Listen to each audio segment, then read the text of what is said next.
আসসালামু আলাইকুম সবাইকে। কেমন আছো সবাই? আশা করি সবাই ভালো আছো, সুস্থ আছো। আমিও ভালো আছি আলহামদুলিল্লাহ। আমরা আজকে খুবই গুরুত্বপূর্ণ একটা টপিক শুরু করব আমাদের নিউটনীয় বলবিদ্যার। সেটা হচ্ছে টর্ক এবং আরেকটা হলো জড়তার ভ্রামক। এই দুইটা টপিক তুমি দেখবা মোটামুটি এই অধ্যায়ের আসলে এখান থেকে অনেক প্রশ্ন আসে। তুমি সিকিউ প্রশ্ন যদি দেখো তাহলে জড়তার ভ্রামকের যে কনসেপ্টগুলো আছে এইগুলা যে কোনো ক্ষেত্রে যখনই কৌণিক গতি রিলেটেড কোনো পড়াশোনা সামনে পাবা সেখানে জড়তার ভ্রামকের কিছু না কিছু থাকবেই। টপিকটা খুবই সহজ, খুবই মজার, ভাল লাগবে দেখবা। তো যেহেতু প্রথম থেকে শুরু হচ্ছে সবাই শেষ পর্যন্ত থেকো, ঠিক আছে?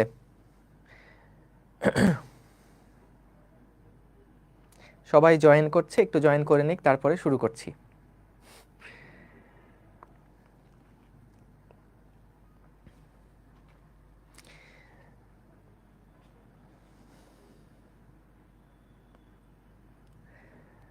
আজকে আমরা হয়তো টাইম একটু বেশি লাগতে পারে, কিন্তু মজার ব্যাপার হচ্ছে ভাবছিলাম আজকে আজকে অনেক অনেক কিছু পড়ানোর চিন্তা করছিলাম, অনেক কিছু পড়ানোর চিন্তা ভাবনা করছিলাম।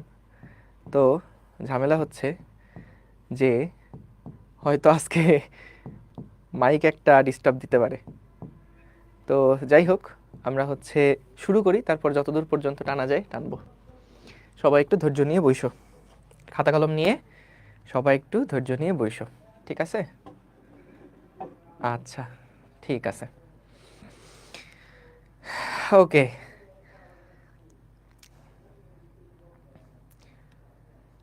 মেডিকেল পরীক্ষার রেজাল্ট দিয়ে দিছে 24 ব্যাচের। আগামী পরশুদিন বুয়েটের প্রিলি পরীক্ষা। ঠিক আর একটা ব্যাচ পরেই হচ্ছে তোমাদের পরীক্ষার সময়টা আসবে। খুব দ্রুত সময় যায়, এবং যখন আসলে সময় চলে আসে সেই সময়টা তো আসলে আগের সময়ের জন্য আফসোস হয়, ইস যদি আরও একটু সময় পেতাম। এটা আসলে চিরন্তন, এটা সব সময়ই থাকবে। তো এই আফসোসটা কমানো যায় একটা উপায়ই, সেটা হচ্ছে যদি এখন থেকে সময় নষ্ট না করো, বুঝছো? ঠিক আছে, ঠিক আছে, চলেন তাহলে আমরা শুরু করি আস্তে আস্তে। হ্যাঁ হ্যাঁ, ওয়ান শট ক্লাস তো তোমাদের দেওয়ার কথাই আছে, ওয়ান শট ক্লাস থাকবে ইনশাল্লাহ, অসুবিধা নেই। কিন্তু আমরা ওয়ান শট ক্লাস দিতে একটু ভয় পাই। ভয় পাই এই কারণে, অনেক ফাঁকিবাজ পোলাপান আছে, ওরা দেখা যায় কোনো ক্লাস টাস না করে খালি ওয়ান শট করে। কিন্তু ওয়ান শট করলে তখন করা উচিত ওয়ান শট ক্লাসটা যখন তুমি একবার একাডেমিক ক্লাসটা পুরোটা শেষ করছো। একেবারে প্রথম ধাক্কাতেই যদি ওয়ান শট ক্লাস করা হয় এটা কিন্তু আসলে সাজেস্টেড না, কখনোই না। আগে একটা চ্যাপ্টার পড়বা ভালো মতন, অ্যাটলিস্ট বইটা ভালো মতন পড়বা, তারপরে ওয়ান শট ক্লাস দেখলে ঠিক আছে। কিন্তু একবারেই ওয়ান শট ক্লাস, এইটার থেকে মানে অবশ্যই ভালো আগে তুমি হলো লাইভ ক্লাস যেগুলো আছে এগুলো রেকর্ড ক্লাসটা অ্যাটলিস্ট শেষ করো। তুমি দেখবা ওয়ান শট ক্লাস তারপরে করলেও হয়, না করলেও হয়, ঠিক আছে? ওকে, সো সবাই এবার একটা কাজ করো, সবাই একটু খাতা কলম নিয়ে বসো, এবং যারা যারা এখনো বিছানায় শুয়ে আসো, স্যাগায় আসো, তাদেরকে বলবো টেবিল চেয়ারে বসে সামনে ফোনটা রেখে বা পিসিটা রেখে একদম যত ডিস্ট্রাকশন আছে সবগুলা থেকে বের হয়ে, যত রকম ডিস্ট্রাকশন আছে সবগুলা থেকে বের হয়ে একদম শুধুমাত্র পড়ানোতে ফোকাস করো, শুধুমাত্র পড়াশোনায় ফোকাস করো। তো ফোনে দেখো ডু নট ডিস্টার্ব মোড আছে, সেটা অন করে দাও, দিয়ে একদম ফুল কনসেন্ট্রেট করো ক্লাসের উপর, ঠিক আছে? ওকে। হ্যাঁ, ফার্স্ট ডিস্ট্রাকশন মোবাইল, এটা ঠিক, কিন্তু মোবাইলটাকে কন্ট্রোল করতে হবে। এই জন্যই বললাম ডু নট ডিস্টার্ব মোড দাও, এবং মোবাইল আর ধরার দরকার নেই, কমেন্ট টমেন্ট করার দরকার নেই। যা কিছু দেখাচ্ছি খুব ভালোভাবে ফলো করো এবং ক্লাসে নোট নাও। আচ্ছা, আগের কোনো ক্লাস করো না, এই ক্লাসটা বুঝবা কিনা দেখতে থাকো, না বুঝলে লিভ নিয়ে অ্যাটলিস্ট রোটেশনাল মোশনে যে পার্টটা থেকে পড়াশোনা শুরু হয়েছিল সেখান থেকে দেখা শুরু করো, ঠিক আছে? চলো তাইলে আমরা শুরু করি। বিসমিল্লাহির রহমানির রহিম। সো আমাদের প্রথমে দেখো আজকে টর্ক নিয়ে আলোচনা। সবার আগে একটু আমরা ধারণাটা ক্লিয়ার করতে চাই যে টর্ক আসলে কি নিয়ে কাজ করে। সেটা বোঝার জন্য আমরা প্রথমে আগে একটা সারফেসের উপরে মনে করে একটা ব্লক রাখলাম, এবং এই ব্লকের উপরে বলতো যখন আমি এফ পরিমাণ একটা বল প্রয়োগ করি, এই ব্লকের ভর যদি হয় এম, তখন কিন্তু দেখা যাবে এই বস্তুটার উপরে একটা ত্বরণ তৈরি হয়েছে, এই বস্তুটার একটা ত্বরণ সৃষ্টি হয়েছে, এবং আমরা লিখতাম F is equals to M A. তাহলে দেখো বস্তুর ত্বরণ সৃষ্টি করার জন্য আমাদের বস্তুর উপরে বল প্রয়োগ করা লাগতো, বস্তুর রৈখিক ত্বরণ তৈরি করার জন্য বস্তুর উপরে বল প্রয়োগ করা লাগতো। ঠিক একইভাবে কোন বস্তুর উপর কৌণিক ত্বরণ সৃষ্টি করার জন্য, কৌণিক ত্বরণ সৃষ্টি করার জন্য কোন একটা বস্তু মনে করো ঘুরতে পারে, তার কৌণিক ত্বরণ সৃষ্টির জন্য, কৌণিক ত্বরণ সৃষ্টির জন্য টর্ক প্রয়োগ করা লাগে, টর্ক প্রয়োগ করা হয়। কোন ঘূর্ণনশীল বস্তুর, যেটা ঘুরতে পারে তাকেই বলছি ঘূর্ণনশীল, কোন ঘূর্ণনশীল বস্তুর কৌণিক ত্বরণ সৃষ্টির জন্য টর্ক প্রয়োগ করা হয়। তাহলে টর্ক আসলে জিনিসটা কি, এইটা আমরা একটা বেসিক আইডিয়া কিন্তু পাইছি আশা করি, যে টর্ক জিনিসটা কি। বল কোনো একটা বস্তুর উপরে প্রয়োগ করলে যেমন বস্তুটার একটা রৈখিক ত্বরণ হতো, ঠিক তেমনি কোনো একটা বস্তু যদি ঘুরতে পারে, সেই বস্তুর উপরে, সেই বস্তুর যদি আমি কৌণিক ত্বরণ সৃষ্টি করতে চাই, রৈখিক ত্বরণ না, যদি আমি চাই এর কৌণিক ত্বরণ সৃষ্টি করতে, তাহলে যা প্রয়োজন হয় সেইটাকে আমরা বলছি টর্ক। টর্ক কিভাবে করে পরিমাপ করে সেইটা আমরা একটু মেজার করতে চাই, যে ভাইয়া টর্কটা মাপবো কিভাবে, টর্ক আমরা কিভাবে করে পরিমাপ করব। এই টর্ক পরিমাপ করার জন্য আমাদের যে নিয়মটা সেটা আগে চলো দেখে নেই, এবং তারপরে এই নিয়মটার আসলে মানে মূল এসেন্সটা কি বা আসলে ফিলটা কি সেগুলো আমরা তারপরে দেখব। আগে চলো দেখে ফেলি যে কোনো একটা বস্তুর উপরে যদি, ঘূর্ণনশীল বস্তুর উপরে যদি টর্ক প্রযুক্ত হয়, টর্ক আমরা মাপবো কিভাবে, টর্ক মাপতে হয় কিভাবে। সো দেখো আমরা একটা ছোট্ট ডেফিনেশন আছে, ক নাম্বার প্রশ্নে যদি টর্ক কাকে বলে জিজ্ঞেস করে তাহলে তুমি এই সংজ্ঞাটা দিতে পারো। দেখো কি বলছে, ঘূর্ণন অক্ষের সাপেক্ষে কোনো বস্তুর ব্যাসার্ধ ভেক্টর এবং প্রযুক্ত বলের ভেক্টর গুণনকে টর্ক বলে। কিছুই বুঝলাম না, এটার মানেটা কি আবার। মনে করো আমাদের কাছে কোনো একটা লাঠি আছে, এই লাঠিটা মনে করো এই লাঠিটা এইরকম একটা অক্ষের সাপেক্ষে ঘুরতে পারে, এইভাবে করে আমাদের অক্ষের সাপেক্ষে এটা ঘুরতে পারে। কথা কি বুঝছো কি বললাম? এটা হলো আমাদের একটা অক্ষ, এই অক্ষর সাথে দেখো আমাদের একটা রড যুক্ত আছে, এই রডটা কি করতে পারে, এই রডটা মনে করো ঘুরতে পারে, এটা একটা ঘূর্ণনশীল বস্তু, ঠিক আছে, এটা একটা ঘূর্ণনশীল বস্তু। আমরা মনে করো এই বস্তুটাকে একদম বেসিক কমন সেন্স থেকে আমাকে একটা অ্যান্সার দাও, বলো তো দেখি, আমি যদি চাই এখন এই রডটাকে ঘোরাতে, যদি চাই এই রডটাকে ঘোরাতে, তাহলে কি আমার এর উপর স্থির অবস্থা থেকে এটাকে গতিশীল করতে আমার কি এর উপর একটা বল প্রয়োগ করা লাগবে না, বলো তো? অবশ্যই বল প্রয়োগ করা লাগবে।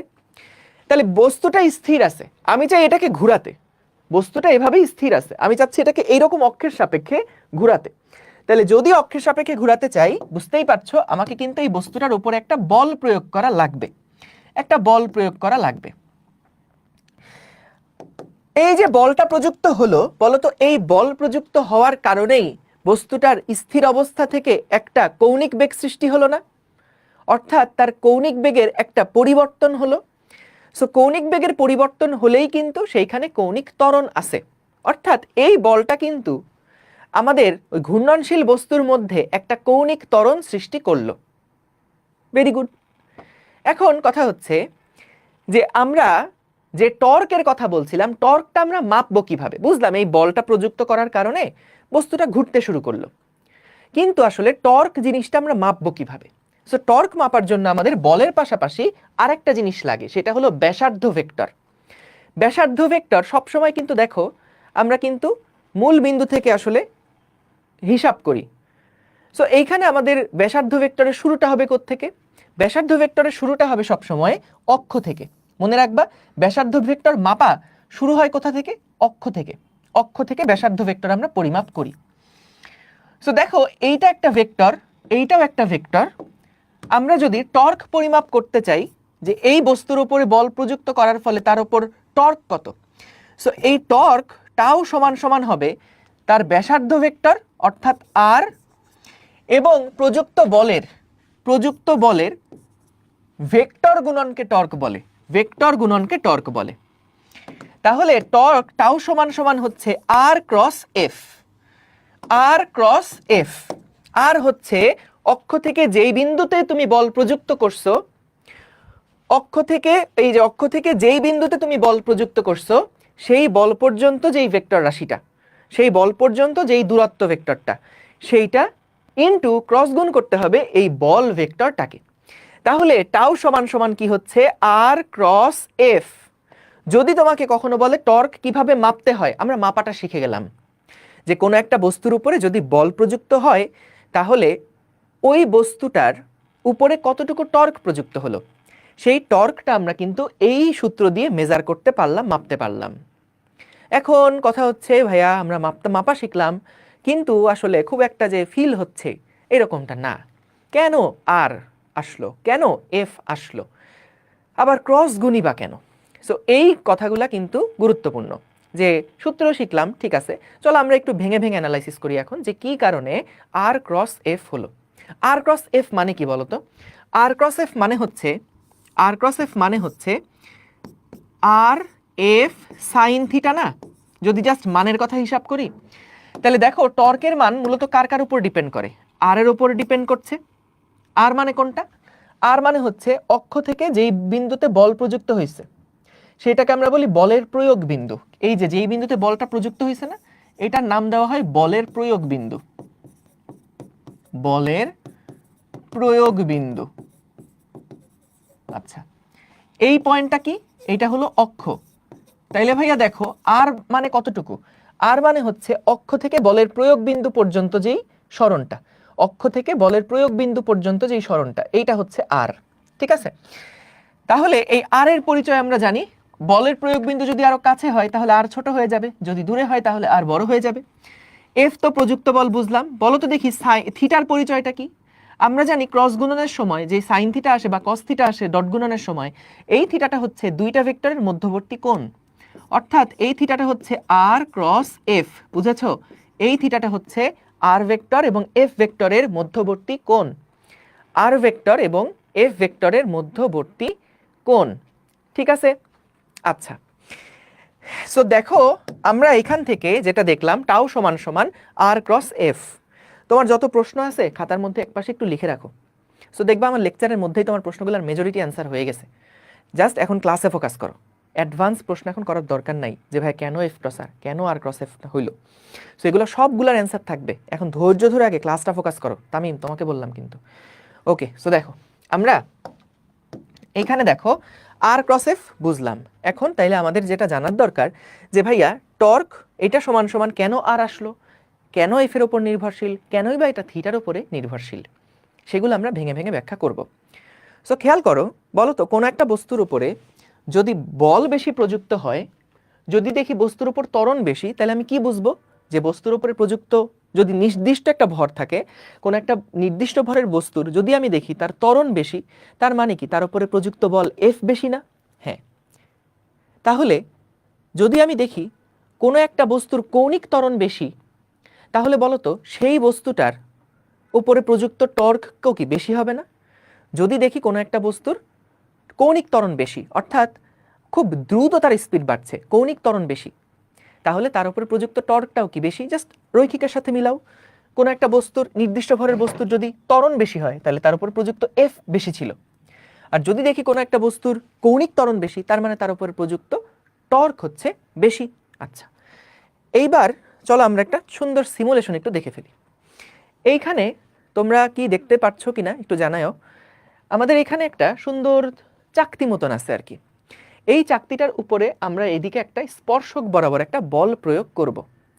তাহলে বলো তো আমাদের এখানে আর দূরত্বটা আসলে কতটুকু? স্ক্রিন ব্রাইটনেস কমাবো। আর দূরত্বটা আসলে কতটুকু একটু বলো তো দেখি। আমাদের আর দূরত্বটা আসলে কতটুকু? আর দূরত্বটা আসলে কতটুকু? আর দূরত্বটা হচ্ছে এই যে কালো অংশটা। আচ্ছা, কালো অংশ কি সবসময় থাকবে কিনা আমি শিওর না, একটু দেখতে হবে। আর হচ্ছে সবসময় এই যে অক্ষ যেটা আছে না, অক্ষ যেটা আছে, অক্ষ থেকে বলের প্রয়োগ বিন্দু পর্যন্ত যেই ভেক্টরটা, এইটাকে আমরা বলছি আর। ঠিক আছে, ভেরি গুড। সো দেখো আমরা এখান থেকে একটু দেখি যে এই বল যখন প্রযুক্ত হচ্ছে তখন এই বলটাকে না আমরা এখান থেকে কোথায় প্রযুক্ত হচ্ছে সেটা আমরা চেঞ্জ করতে পারবো। যত বেশি আমি ধরো আর্ম লেংথ, এই যে দেখো যদি এটাকে কাছে দেই তাহলে দেখো এইটুকু, হ্যাঁ ঠিকই বলছো, কালো দূরত্বটাই হচ্ছে আর এখানে। সো এইখানে দেখো এফ যেই বলটা সেটা কিন্তু এখন এই জায়গাতে দেওয়া হচ্ছে, চাকতিটার এই জায়গাতে একটা এফ বল দেওয়া হচ্ছে। যদি আমি এটাকে একটু ঘুরাই, যদি এইদিকে নিয়ে আসি তাহলে দেখো এই জায়গাতে একটা এফ বল দেওয়া হচ্ছে। তারপর যদি এইখানে নিয়ে আসি তাহলে দেখো এই জায়গাতে এফ বল দেওয়া হচ্ছে। অর্থাৎ আমি বিভিন্ন দূরত্বে কিন্তু বলটা প্রয়োগ করতে পারবো, ইভেন আমি শূন্য দূরত্বেও বলটা প্রয়োগ করতে পারবো। সো বলো তো, বল প্রয়োগ করলেই কি আসলে ত্বরণ হয়? মানে বল প্রয়োগ করলে কি কৌণিক ত্বরণ হয়? সরি, বল প্রয়োগ করলেই কি কৌণিক ত্বরণ হয়? আমরা একদমই অ্যাক্সেসের উপরে যদি বল প্রয়োগ করি, দেখি তো আমাদের স্টার্ট কই গেল। বল যদি একদম অ্যাক্সেসের উপরে এই দিক বরাবর যদি আমরা বল প্রয়োগ করি তাহলে বস্তু দেখো সময় চলে যাচ্ছে, বস্তু ঘোরার কিন্তু কোনো নামগন্ধ নাই, কোনো নামগন্ধ নাই। আচ্ছা, সো যদি আমরা একটা কাজ করি যে আমি এবার অক্ষ থেকে একটুখানি দূরত্বে এবার যদি বল প্রয়োগ করি তাহলে দেখো যদি আমি স্টার্ট দেই তখন কিন্তু স্টার্ট দিলে দেখো আস্তে আস্তে কিন্তু এটা ঘোরা শুরু করছে। এদিক বরাবর বল যত আমি স্পর্শক বরাবর বলটা প্রয়োগ করতেছি তত কিন্তু বস্তুটা আস্তে আস্তে দেখো এর স্পিড কিন্তু দেখো, খেয়াল করে দেখো স্পিড কিন্তু কৌণিক ত্বরণ যেটা সেই কৌণিক ত্বরণ কিন্তু আস্তে আস্তে বাড়ছে। শুরুতে যেরকম স্লোভাবে স্টার্ট হয়েছিল এরপরে দেখো এর কৌণিক ত্বরণ যে বাড়ছে, এটা কি বুঝতে পারছো? দেখে এইটার যে কৌণিক ত্বরণ মানে কৌণিক ত্বরণ বাড়ছে না, সরি, মানে এটার যে কৌণিক বেগ বাড়ছে, এই কৌণিক বেগটা কি যে বাড়ছে এটা কি দেখে বুঝতে পারছো? যে আগের থেকে যে স্পিড বাড়ছে বাড়ছে আস্তে আস্তে যত সময় যাবে তত কিন্তু এটার কৌণিক বেগ বাড়তে থাকবে। ঠিক আছে, কৌণিক বেগ বাড়তে থাকবে, এক্সিলেন্ট। আচ্ছা, এখন ভাই খেয়াল করো, আমরা এখানে আমাদের যে আর্ম লেংথটা আছে, আর্ম লেংথটা একদম এর ঠিক ব্যাসার্ধ যেটা, এই ব্যাসার্ধের উপরে আমরা একটা বল প্রয়োগ করব। একদম খুব কমন সেন্স, খুবই কমন সেন্স। বলো তো ভাইয়া, এইখানে যে এফ বলটা কাজ করছে, যদি এরকম হয় যে আমি এফ বলের মান বাড়ায় দিলাম তাহলে বলো তো তার ঘূর্ণন প্রবণতা কি কমবে না বাড়বে? যদি আমি এফ এর মানটা বাড়ায় দেই, আগে দিয়েছিলাম 0.2 নিউটন, এবার যদি আমি 1 নিউটন দিয়ে দেই তাহলে কি এটার কৌণিক ত্বরণ আরো বেশি হবে না? আরো দ্রুত সেটার স্পিড বাড়বে না? কমন সেন্স, খুব স্বাভাবিক। তাহলে দেখো আমরা একটু দেখি যে এই জায়গায় যখন বলটা প্রয়োগ করছি তখন এখান থেকে এই পর্যন্ত যাইতে তার সময় লাগছে, একটু নোট করো, 2.50 সেকেন্ড তার সময় লাগছে। যখন আমি কত বল প্রয়োগ করছি, 0.2 নিউটন বল প্রয়োগ করছি, তখন এই মাথা থেকে এই মাথায় যেতে তার সময় লাগছে 2.50 সেকেন্ড। ঠিক আছে, একটা কাজ করি, যদি এইবার আমি বলটাকে আরো একটু বাড়ায় দিই, বলটাকে বাড়াচ্ছি, দেখো ভেক্টর রাশিটার মান বৃদ্ধি পাচ্ছে, এই যে বলটাকে যত বাড়াচ্ছি ভেক্টর রাশির মান বৃদ্ধি পাচ্ছে। সো আমি যদি এবার 0.4 নিউটন দেই তাহলে কি হচ্ছে দেখি, যে স্টার্ট দিলাম, দেওয়ার পরে পজ। সো খেয়াল করো প্রায় কাছাকাছি, আগের থেকে দেখো এখন কিন্তু কম সময়ে সে এইটুকু রাস্তা অতিক্রম করছে। তার মানে অবশ্যই কি তার যে কৌণিক ত্বরণ, সেই কৌণিক ত্বরণ আগে যা ছিল এখন কিন্তু কৌণিক ত্বরণ তার থেকে বেশি। বুঝতে পারছো? এখন কিন্তু তার থেকে কৌণিক ত্বরণটা বেশি হয়েছে। ঠিক আছে, সো তাহলে আমরা দেখলাম যে বল যত বৃদ্ধি পাবে, বল যত বৃদ্ধি করব, বল যত বৃদ্ধি করব, বল যত বৃদ্ধি করব, ধরো এবার আমি 1 নিউটন দিয়ে দিলাম, বল যত বৃদ্ধি করব তত দ্রুত কিন্তু সেটা স্পিড বাড়তে থাকবে। সো তত দ্রুত স্পিড বাড়তে থাকার অর্থটা কি, তার কৌণিক ত্বরণ তত বেশি হচ্ছে। তাহলে কৌণিক ত্বরণ বেশি মানে কি, টর্ক বেশি হচ্ছে। কথাটা একটু খেয়াল করো, লিঙ্কগুলা খেয়াল করো। সো আমরা ওইখানগুলাতে দেখছি যে যার কৌণিক ত্বরণ বেশি, যদি কৌণিক ত্বরণ বেশি হয় তাহলেই কিন্তু টর্কটা বেশি। ঠিক যেমনটা ত্বরণ যদি বেশি হয় নির্দিষ্ট ভরের বস্তুর উপরে তাহলে তার যে উপরে প্রযুক্ত বল, সেই প্রযুক্ত বলটা তার মানে বেশি, এটা আমরা বুঝি। ঠিক তেমনি যদি দেখি কৌণিক ত্বরণ বেশি তাহলে তার উপরে প্রযুক্ত টর্কের মানটাও কি বেশি। আচ্ছা, তাহলে এইখানে আমরা সেটাই দেখলাম যে যদি আমি বলের মানটা বৃদ্ধি করে দেই তাহলে কিন্তু বলের মানটা যদি বৃদ্ধি করে দেই তাহলে কিন্তু এটা দ্রুত ঘুরছে। সো কৌণিক ত্বরণ বেশি, সো কৌণিক ত্বরণ বেশি মানে টর্ক বেশি। তাহলে আমি এটা বলতে পারি যে torque is proportional to F. এটা কি তোমরা এগ্রি করো যে এফ এর মান যত বাড়াবো তত বেশি টর্কের মান বৃদ্ধি পাবে? ক্লিয়ার তাইলে?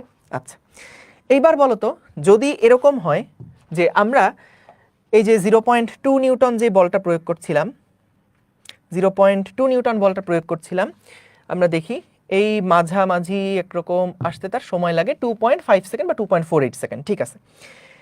এইবার যদি আমরা বলটাকে একদম এই দূরত্ব, এতখানি দূরত্বে যদি প্রয়োগ না করে যদি আমি আরো কাছে বলটা প্রয়োগ করি, বলটা যদি আরো কাছে প্রয়োগ করি, তাহলে কি এইবার তার ঘূর্ণন প্রবণতা আগের থেকে বেশি হবে নাকি আগের থেকে কম হবে? আগের থেকে বেশি হবে না আগের থেকে কম হবে? যদি আমি এবার অক্ষের কাছে বলটা প্রয়োগ করি, তাহলে কি আগের থেকে ঘূর্ণন প্রবণতা বেশি হবে নাকি কম হবে? সো দেখি তো, দেখো স্টার্ট দিলাম, খুবই স্লোলি আগাচ্ছে এবং দেখো মাঝামাঝি আসতে তার 3.28 সেকেন্ড সময় লেগে গেছে, অথচ এর আগের বার কিন্তু 2.48 সেকেন্ডে এসে পৌঁছাই গেছিল। সো এইটা কিন্তু দেখি বুঝতে পারছো যে যত কাছে, অক্ষের যত কাছে আমি বলটা প্রয়োগ করছি, তত কিন্তু তার টর্ক, তত কিন্তু তার কৌণিক ত্বরণটা কম হচ্ছে, মানে আস্তে আস্তে স্পিড বাড়ছে, কৌণিক ত্বরণটা কম হচ্ছে, অর্থাৎ তার উপরে প্রযুক্ত টর্কটাও কিন্তু কম হচ্ছে। বুঝতে পারছো, প্রযুক্ত টর্কটাও কিন্তু কম হচ্ছে। তাহলে দেখো আরেকবার আমরা এটা দেখি যে যদি আমি ধরো এই ফোর্সটা আগের মতন থাকুক, আমরা জাস্ট লেংথটাকে বাড়াচ্ছি, যদি লেংথটাকে বাড়াই দেই তাহলে দেখো লেংথটাকে বাড়াই দিলে এতখানি দূরত্ব দেখো কভার করে ফেলছে 1.87 সেকেন্ডে, তাহলে কত দ্রুত তার স্পিডটা বাড়ছে। আর অন্যদিকে আমরা যদি আর্ম লেংথটাকে কমায়ে ধরো কাছে নিয়ে যাই, তাহলে দেখো যে অনেক পরে কিন্তু সেই জায়গাতে পৌঁছাচ্ছে 3.68, কোথায় 1.7 সেকেন্ড, কোথায় 3.68 সেকেন্ড। তার মানে এটা কিন্তু অনেক আস্তে আস্তে আস্তে আস্তে কিন্তু তার বেগটা বৃদ্ধি পাচ্ছে, অর্থাৎ কৌণিক ত্বরণ কি স্লো হয়ে গেছে। তাহলে আমি একটা জিনিস এটা বুঝতে পারছো কিনা দেখো তো, যে যত বেশি আর এর মান হবে, টর্কের মান তত বেশি হবে। আর এর টর্কের যে মানটা, এটা হচ্ছে আর এর সাথে প্রপোর্শনাল, অর্থাৎ তুমি যত দূরত্বে বলটা প্রয়োগ করবা তত বেশি কিন্তু টর্ক উৎপন্ন হবে, যত কাছে বলটা প্রয়োগ করবা তত কিন্তু টর্কটা কম উৎপন্ন হবে। তাইলে পুরা জিনিসটাকে দরজা দিয়েও কিন্তু ব্যাখ্যা করা যায়, দরজা দিয়ে ব্যাখ্যা করা যায়। তুমি দেখবা যে একটা দরজার এইটা হচ্ছে মনে করো পাল্লা, সো এইটা যদি পাল্লা হয়, এই পাল্লার সাপেক্ষে দরজাটা এইভাবে করে ঘুরতে পারে। তুমি বলো তো যে দরজায় তুমি যদি এই দিকে বল প্রয়োগ করো, তাহলে অল্প একটু বল প্রয়োগ করলেই কিন্তু দরজা দ্রুত খুলে যায়, কিন্তু যদি পাল্লার কাছাকাছি তুমি বল প্রয়োগ করো তাহলে কিন্তু অনেক বেশি বল দিয়ে তারপরে এটাকে কিন্তু খুলতে হয়। সো তার মানে কি, পাল্লা থেকে বা অক্ষ থেকে যত দূরত্বে বল প্রয়োগ করবা তত বেশি কিন্তু আমাদের টর্কটা জেনারেট হবে। বুঝতে পারছো, জিনিসটা অনেকটা এইভাবে তুমি চিন্তা করতে পারো। সাপোজ তোমার এটা হলো একটা টাইম লাইন, এই টাইম লাইনের মধ্যে আমি বললাম এই দিন হলো তোমার পরীক্ষা, এই দিন হলো কি, এই দিন হচ্ছে তোমার পরীক্ষা। সো খেয়াল করো, তুমি যদি আজকে পড়া শুরু করো আর তুমি যদি 1 মাস আগের থেকে পড়া শুরু করতা, আজকে তুমি যেই এফোর্টটা দিচ্ছ, ধরো আগামীকালকে তোমার পরীক্ষা বা তোমার 1 সপ্তাহ পর পরীক্ষা, এটা হলো 1 উইক পরে তোমার পরীক্ষা, আর এই সময় যখন বাকি ছিল সেটা হলো 1 মাস বাকি ছিল, 1 মাস বাকি ছিল। তাইলে একটু চিন্তা করে দেখো, একই পরিমাণ এফোর্ট পরীক্ষার 1 সপ্তাহ আগে তুমি যদি দাও, সেম এফোর্ট তুমি যদি 1 মাস আগে দিতা, তাইলে কিন্তু এটা তোমার আরো মাথায় বেশি থাকতো। তোমার জন্য দেখতা যে পরীক্ষার অনেক আগের থেকে যদি পড়াশোনা হয়, 1 মাস আগের থেকে তুমি একটা অধ্যায় পড়ে রাখছো, তাহলে কিন্তু ওই অল্প একটু যদি তুমি এফোর্ট দাও তাহলে কিন্তু অনেক পড়া কাভার হয়ে যায় বা অনেক দিন মাথায় থাকবে, ওইটার ইফেক্টটা অনেক বেশি। কিন্তু পরীক্ষা একদম আগের রাত্রে চলে আসছে, তখন ওই সেম ইফেক্ট তৈরি করতে গেলে তোমাকে কি করতে হবে, অনেক বেশি পরিমাণ এফোর্ট দেওয়া লাগবে না? বলো তো, যে যদি তুমি একদম দূরে, যখন তোমার হাতে 1 মাস মতন সময় আছে, 1 মাস মতন সময় আছে, ওই 1 মাস হাতে থাকলে মনে করো একটা অধ্যায়ে ভালোভাবে পড়ার জন্য যতটুকু এফোর্ট দেওয়া লাগতো, আর মাত্র 1 সপ্তাহ পরেই তোমার পরীক্ষা, তখন ওইটা ভালো করার জন্য কি আর অনেক বেশি পরিমাণ এফোর্ট দেওয়া লাগবে না? সো ওই একই পরিমাণ টর্ক তৈরি করতে, বুঝতে পারছো, একই পরিমাণ টর্ক তৈরি করতে এই যত বেশি সময় আছে তত কিন্তু অল্প এফোর্ট দিলে কাজ হয়ে যাবে। কিন্তু যদি খুব কাছাকাছি সময় আর বেশি বাকি নাই, ওই সময়টাতে তুমি যদি একই ইফেক্ট পাইতে চাও, ভালোভাবে পড়তে চাও, তাহলে কিন্তু অনেক বেশি এফোর্ট দেওয়া লাগবে। সেই কারণে ওই যে এটা ধরো তোমার সেই বুয়েট পরীক্ষা বা এটা হচ্ছে সেই ভর্তি পরীক্ষা, আর এখন তোমরা এই জায়গাতে আসো। সো এখন অল্প একটু এফোর্ট দিলে যেই রকম ইম্প্যাক্ট তৈরি হবে, যেই রকম টর্ক তৈরি হবে, এই রকম এফোর্ট তুমি যদি এখন ওই সেই এইচএস ভর্তি পরীক্ষার 1 মাস আগে দেওয়ার চিন্তা করো বা 1 সপ্তাহ আগে দেওয়ার চিন্তা করো, তাইলে কিন্তু আসলে হিউজ পরিমাণ এফোর্ট দেওয়া লাগবে এবং তখন আসলে ওই কনসিস্টেন্সি ধরে রাখতে পারবে না, হতাশ হয়ে যাবা। বুঝতে পারছো? সো এটার জন্য এটা একটা প্র্যাকটিক্যাল এক্সপিরিয়েন্স থেকে বললাম আর কি। সো যাই হোক, আশা করি বুঝতে পারছো যে টর্ক আমাদেরকে মূলত শিক্ষা দেয় যে হচ্ছে আমাদেরকে সঠিক সময়ে সঠিক জায়গায় সঠিক কাজ করতে হবে। বুঝতে পারছো? ওকে, সো আশা করি বুঝছো যে টাউ টাউ সমান সমান F, R tau is proportional to F এবং tau is proportional to R. তাহলে যত বেশি আর থাকবে তত বেশি কিন্তু কি হবে, টর্কটা তৈরি হবে বেশি, বা মানে টার্নিং ইফেক্ট। আসলে টর্ক কি মেজার করে? টর্ক মেজার করে হচ্ছে টার্নিং ইফেক্ট অফ ফোর্স। এটা একটু লিখে রাখো, এটা একটা সুন্দর ইংরেজি, টার্নিং ইফেক্ট অফ ফোর্স। যে একটা ফোর্স তুমি প্রয়োগ করছো, টার্নিং ইফেক্ট সেটার কত, টার্নিং ইফেক্ট অফ ফোর্স, এইটাকেই আমরা আসলে টর্ক বলি। বুঝছো? যে একটা ফোর্স প্রয়োগ করছো, সেই ফোর্সটা আসলে কতটুকু টার্নিং ইফেক্ট তৈরি করছে, ওই জিনিসটাই হচ্ছে মূলত টর্ক। সো আমাদের সেম অ্যামাউন্ট অফ ফোর্স যদি কাছে প্রয়োগ করা হয় তাহলে সেটা যেরকম ইম্প্যাক্ট তৈরি করবে, যদি দূরে প্রযুক্ত করা হয় তাহলে কিন্তু অনেক বেশি ইম্প্যাক্ট তৈরি করবে। এটা একটা গেল। আর একটা কথা হচ্ছে দেখো, যে আমরা যদি এইভাবে চিন্তা করি যে এই যে বলটা প্রয়োগ করলাম না ভাইয়া, এই বলটা এবার মনে করো আমি 180 ডিগ্রি কোণে প্রয়োগ করলাম, তাহলে বলো তো এটা কি বেশি ঘুরবে না কম ঘুরবে?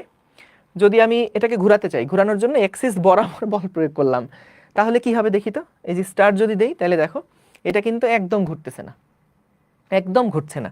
সো একদম যদি না ঘুরে, তাহলে আমরা একটু দেখি তো আমাদের দুইটা ভেক্টরের মধ্যবর্তী কোণ এখন কত। আর হচ্ছে বলের প্রয়োগ বিন্দু, এই যে সেন্টার থেকে বলের প্রয়োগ বিন্দু পর্যন্ত যেই দূরত্ব, এটা হলো আর, এবং এফ এর ডিরেকশনটাও এই দিক বরাবর। তাহলে বলো তো আর এবং এফ এর মধ্যবর্তী কোণ কত? আর এবং এফ এর মধ্যবর্তী কোণ কত বলো তো? এটা আমরা কি করি, দুইটা ভেক্টরকে এক বিন্দুতে নিয়ে আসি। সো এখানে কিন্তু আর এবং এফ এর মধ্যবর্তী যেই কোণটা, এটা কিন্তু আমাদের 0 ডিগ্রি। এইখানে কিন্তু আর এবং এফ এর মধ্যবর্তী কোণটা 0 ডিগ্রি। এইটা অ্যাঙ্গেলটা খেয়াল করো না, তারা অন্য কিছু হিসাব করে তারপর দেখছে, কিন্তু আমাদের তারা আরটাকে ধরে নাই। ওইটা আর হচ্ছে সবসময় অ্যাক্সিস থেকে বলের প্রয়োগ বিন্দু পর্যন্ত যেই দূরত্ব, সেটা হচ্ছে গিয়ে আর। তাহলে ভাইয়া আমরা দেখলাম যে আর এবং এফ এই দুইটা যদি একই দিক বরাবর কাজ করে, তাহলে কিন্তু ওই ফোর্সটা কোনো টার্নিং ইফেক্ট তৈরি করে না, অর্থাৎ কোনো টর্ক সে জেনারেট করতে পারবে না। আবার তুমি খেয়াল করো, যদি এরকম হয় যে আমাদের এই অ্যাঙ্গেলটা যত বাড়বে, ধরো এবার 120 ডিগ্রি, এবার 120 ডিগ্রি, এবার 120 ডিগ্রি বা 160 ডিগ্রি এরকম ধরলাম, এই বলটা দেখো, এই বলটা দেখো যেরকম ইফেক্ট তৈরি করবে, কি রে ভাই, এই বলটা দেখো যেরকম ইফেক্ট তৈরি করবে একই দূরত্বে, হ্যাঁ, এটা যেরকম ইফেক্ট তৈরি করবে, ধরো ওই মাঝখান পর্যন্ত যাইতে সময় লাগছে কত, 6.18 সেকেন্ড, মাথায় রেখো 6.18 সেকেন্ড। যখন আমরা এই অ্যাঙ্গেলটাকে ধরো এবার 90 ডিগ্রি করে দিলাম, এবার অ্যাঙ্গেলটাকে 90 ডিগ্রি করে দিলাম, বলের মান চেঞ্জ করছি না, অক্ষ থেকে দূরত্ব কত হবে সেটা চেঞ্জ করছি না, জাস্ট বলের অ্যাঙ্গেলটা চেঞ্জ করছি। তাহলে এবার অ্যাঙ্গেল চেঞ্জ করলে আমরা দেখতে চাই ওই জায়গাতে পৌঁছাইতে তার কি আরো বেশি সময় লাগে নাকি কম সময় লাগে। সো দেখি তো, আগে লাগছিল 6.18 সেকেন্ড, এখন কত সময় লাগছে, 3.63 সেকেন্ড। তার মানে কি? তার মানে হচ্ছে যত এটা মানে ঠিক আর এর সাথে লম্ব বরাবর যত বেশি উপাংশ থাকবে, তত বেশি কিন্তু একটা ইফেক্ট সে তৈরি করবে। আচ্ছা, যদি এরকম হয় যে অ্যাঙ্গেলটা হচ্ছে এবার আর এর দিক বরাবর গেল, তাহলে কি হবে? তাহলেও কিন্তু এইটা কোনো ইফেক্ট তৈরি করবে না, কোনো টার্নিং ইফেক্ট তৈরি করবে না। সো তাহলে এটা দিয়ে কি বুঝলাম ভাইয়া? এটা দিয়ে আসলে কি বুঝলাম? এটা দিয়ে বুঝলাম দেখো, যখন আমাদের আর ভেক্টর কোনটা, সবসময় অক্ষ থেকে বাইরের দিকে কিন্তু, আর এফ ভেক্টর কোনটা, এফ ভেক্টরটা হচ্ছে এইটা হলো এফ ভেক্টর। তো দেখো, আমরা যখন দুইটা ভেক্টরের মধ্যবর্তী কোণ নির্ণয় করি, সেই মধ্যবর্তী কোণ নির্ণয় করার জন্য কি করতে হয়? হয় দুইটা আদি বিন্দুকে এক বিন্দুতে আনতে হয়, অথবা দুইটা শেষ বিন্দুকে এক বিন্দুতে আনতে হয়। তারপরে ক্ষুদ্রতর যেই কোণটা, সেইটাই কিন্তু হয় দুইটা ভেক্টরের মধ্যবর্তী কোণ। তাহলে এইখানে দেখো দুইটা ভেক্টরের কিন্তু আদি বিন্দু এক পয়েন্টে আছে, তাহলে তাদের মধ্যবর্তী ক্ষুদ্রতর কোণ কত? এখন 90 ডিগ্রি, তাই না? এখন 90 ডিগ্রি। অর্থাৎ যখন এই দুইটা ভেক্টরের মধ্যবর্তী কোণ 90 ডিগ্রি হয়, তখন টার্নিং ইফেক্টটা সর্বোচ্চ হয়। কিন্তু যখন এইটা 90 ডিগ্রি হলে ম্যাক্সিমাম হচ্ছে, ম্যাক্সিমাম হচ্ছে। কিন্তু বলো তো যদি এটা 0 ডিগ্রি হয়, অর্থাৎ এই বলটা যদি আমি এই আর এর সাথে সমান্তরালে প্রয়োগ করি, তাহলে আমাদের টার্নিং ইফেক্টটা কি হচ্ছে? মিনিমাম হচ্ছে না? তো এইটা আমাদের ট্রিগোনোমেট্রির কোন ফাংশনটার সাথে সম্পর্কিত, কোন ফাংশনটা এরকম সম্পর্ক মেনে চলে? 90তে ম্যাক্সিমাম, 0তে মিনিমাম, সেটা হচ্ছে সাইন থিটাকে মেনে চলে না? তার মানে দেখো টাওয়ের যে ভ্যালুটা এটা কিন্তু ইজ প্রপোর্শনাল টু সাইন থিটাও বটে। তিনটাকে যদি আমি এখন একসাথে নেই, তাহলে টাও সমান সমান আসছে আর এফ সাইন থিটা। বলো তাহলে কেন আর এফ সাইন থিটা? এইটা আশা করি তোমরা লজিক্যালি বুঝতে পারছো। সো আমরা যখন টর্ক মেজার করব, সেই টর্ক মেজার করার সময় আমাদের এটা কার কার উপর ডিপেন্ড করবে? আর এর উপরে, এফ এর উপরে এবং সাইন থিটার উপরে। একদম সহজ বাংলা হচ্ছে আর ক্রস এফ করে ফেলবো, আর ক্রস এফ করে ফেলবো। কই গেল? এই যে আর ক্রস এফ করে ফেলবো। এখন প্রশ্ন হচ্ছে ভাইয়া কেন এফ ক্রস আর হলো না? এফ ক্রস আর মানেও তো সেটা আমাদের আর এফ সাইন থিটাও লেখা যায়, কেন আপনি আর ক্রস এফই লিখলেন? সো এইটা হচ্ছে কি পুরাটাই কনভেনশন। কনভেনশন মানে কি? প্রথা। যে আমাদের কিন্তু টর্কগুলাকে বা কৌণিক যে রাশিগুলো আছে, যেমন ওমেগা, কৌণিক ত্বরণ, কৌণিক বেগ, কৌণিক সরণ, তারপরে টর্ক, এই রাশিগুলার কিন্তু আসলে এরা একটা ডিফারেন্ট টাইপের ভেক্টর। আমরা বলছিলাম না ওই যে অক্ষীয় ভেক্টর আর পোলার ভেক্টর, সো এইগুলা কিন্তু আমাদের অক্ষীয় ভেক্টর। সো এই অক্ষীয় ভেক্টর যেগুলো আছে সেইগুলার কিন্তু যে এই ডিরেকশন, এই ডিরেকশনটা কিন্তু আমাদের ধরে নেওয়া। কিভাবে ধরে নেওয়া? যে হ্যাঁ, যদি দেখি কোনো একটা গাড়ি বা কোনো একটা বস্তু এই অক্ষের সাপেক্ষে এই দিক বরাবর গতিশীল, তাহলে আমরা ধরে নিছি তার ওমেগার ডিরেকশন হচ্ছে এই দিক বরাবর। এখন কেউ যদি ডান হাত ব্যবহার না করে, কেউ যদি প্রথম দিকে বলতো না আমি বাম হাত ব্যবহার করব, যে এই দিক বরাবর যদি কোনো বস্তু ঘোরে তাহলে হচ্ছে তার ওমেগার ডিরেকশন এই দিকে, তাহলে ওইটাই প্রচলিত হয়ে থাকতো। তো এই যে ডিরেকশনের ব্যাপারটা, কৌণিকের ক্ষেত্রে যে অক্ষীয় ভেক্টরের ডিরেকশন কোনটা হবে এটা প্রিডিফাইন্ড। এই জিনিসটা বিজ্ঞানীরা কমিউনিকেশন সহজ করার জন্য একটা দিক তারা ফিক্স করে দিছে, যে ঠিক আছে কোনো বস্তু যদি দেখা যায় ওই যে ডান হাত বরাবর যদি এইভাবে করে ঘোরে, তাহলে বুড়ো আঙুল যেদিকে নির্দেশ করবে সেটাই হচ্ছে কৌণিক বেগের ডিরেকশনটা। তো একইভাবে এই বেগগুলার ডিরেকশন যখন ফিক্স হয়ে গেছে, সেটাকে ম্যাচ করার জন্যই, যাতে করে সমীকরণের সম্পর্কগুলা ঠিকঠাক থাকে, সেইটার জন্যই আসলে পরবর্তীতে টর্কের যে ডিরেকশন সেটাকে ডিফাইন করা হয়েছে। যেমন দেখো টর্কের ডিরেকশন কিভাবে আসবে এখানে, যে আমরা আর থেকে এফ এর দিকে ঘুরাবো, আর থেকে এফ এর দিকে ঘুরাবো। তাহলে আর থেকে এফ এর দিকে ঘুরানো মানে কি? তুমি খেয়াল করো, এই যে এইটা যদি আর ভেক্টর হয়, এটাকে যদি আমি একটু এক্সটেন্ড করি, এই আরটাকে যদি আমি একটু এক্সটেন্ড করি, এই যে এই দিক বরাবর আমি একটু এক্সটেন্ড করলাম আর ভেক্টরকে, এটা হলো আমাদের আর ভেক্টর, এবং এফ ভেক্টরটাকেও আমি একটু এক্সটেন্ড করলাম এই দিক বরাবর এফ ভেক্টর। তাহলে আমাদের ডিরেকশন কোনটা? আর ক্রস এফ। তাহলে আর থেকে এফ এর দিকে যদি যাও, আর থেকে এফ এর দিকে যদি যাও, তাহলে বুড়ো আঙুল যেদিকে নির্দেশ করছে এইটাই হচ্ছে আমাদের টর্কের ডিরেকশন। বলো তো আমাদের ত্বরণ হয় যেদিকে, প্রযুক্ত বলটা কি সেই দিকে হয় না? বা উল্টাভাবে বললে লব্ধি বল যেদিকে থাকে, লব্ধি ত্বরণ কি সেই দিকে থাকে না? সো এটাও মনে রাখবা, টর্ক যেদিকে হবে কৌণিক ত্বরণটার ডিরেকশনও সেই দিক বরাবর হবে। টর্ক যদি টর্কের ডিরেকশন যদি তোমাদের দিকে হয়, তার মানে এই বস্তুটা ঘোরার সময় তার কৌণিক ত্বরণের ডিরেকশনটাও তোমাদের দিকে হবে। যদি দেখা যায় যে টর্কের ডিরেকশনটা ভিতরের দিকে, তার মানে তার কৌণিক ত্বরণের ডিরেকশনটাও আসলে ভিতরের দিকে। বুঝতে পারছো? সো দেখো আমরা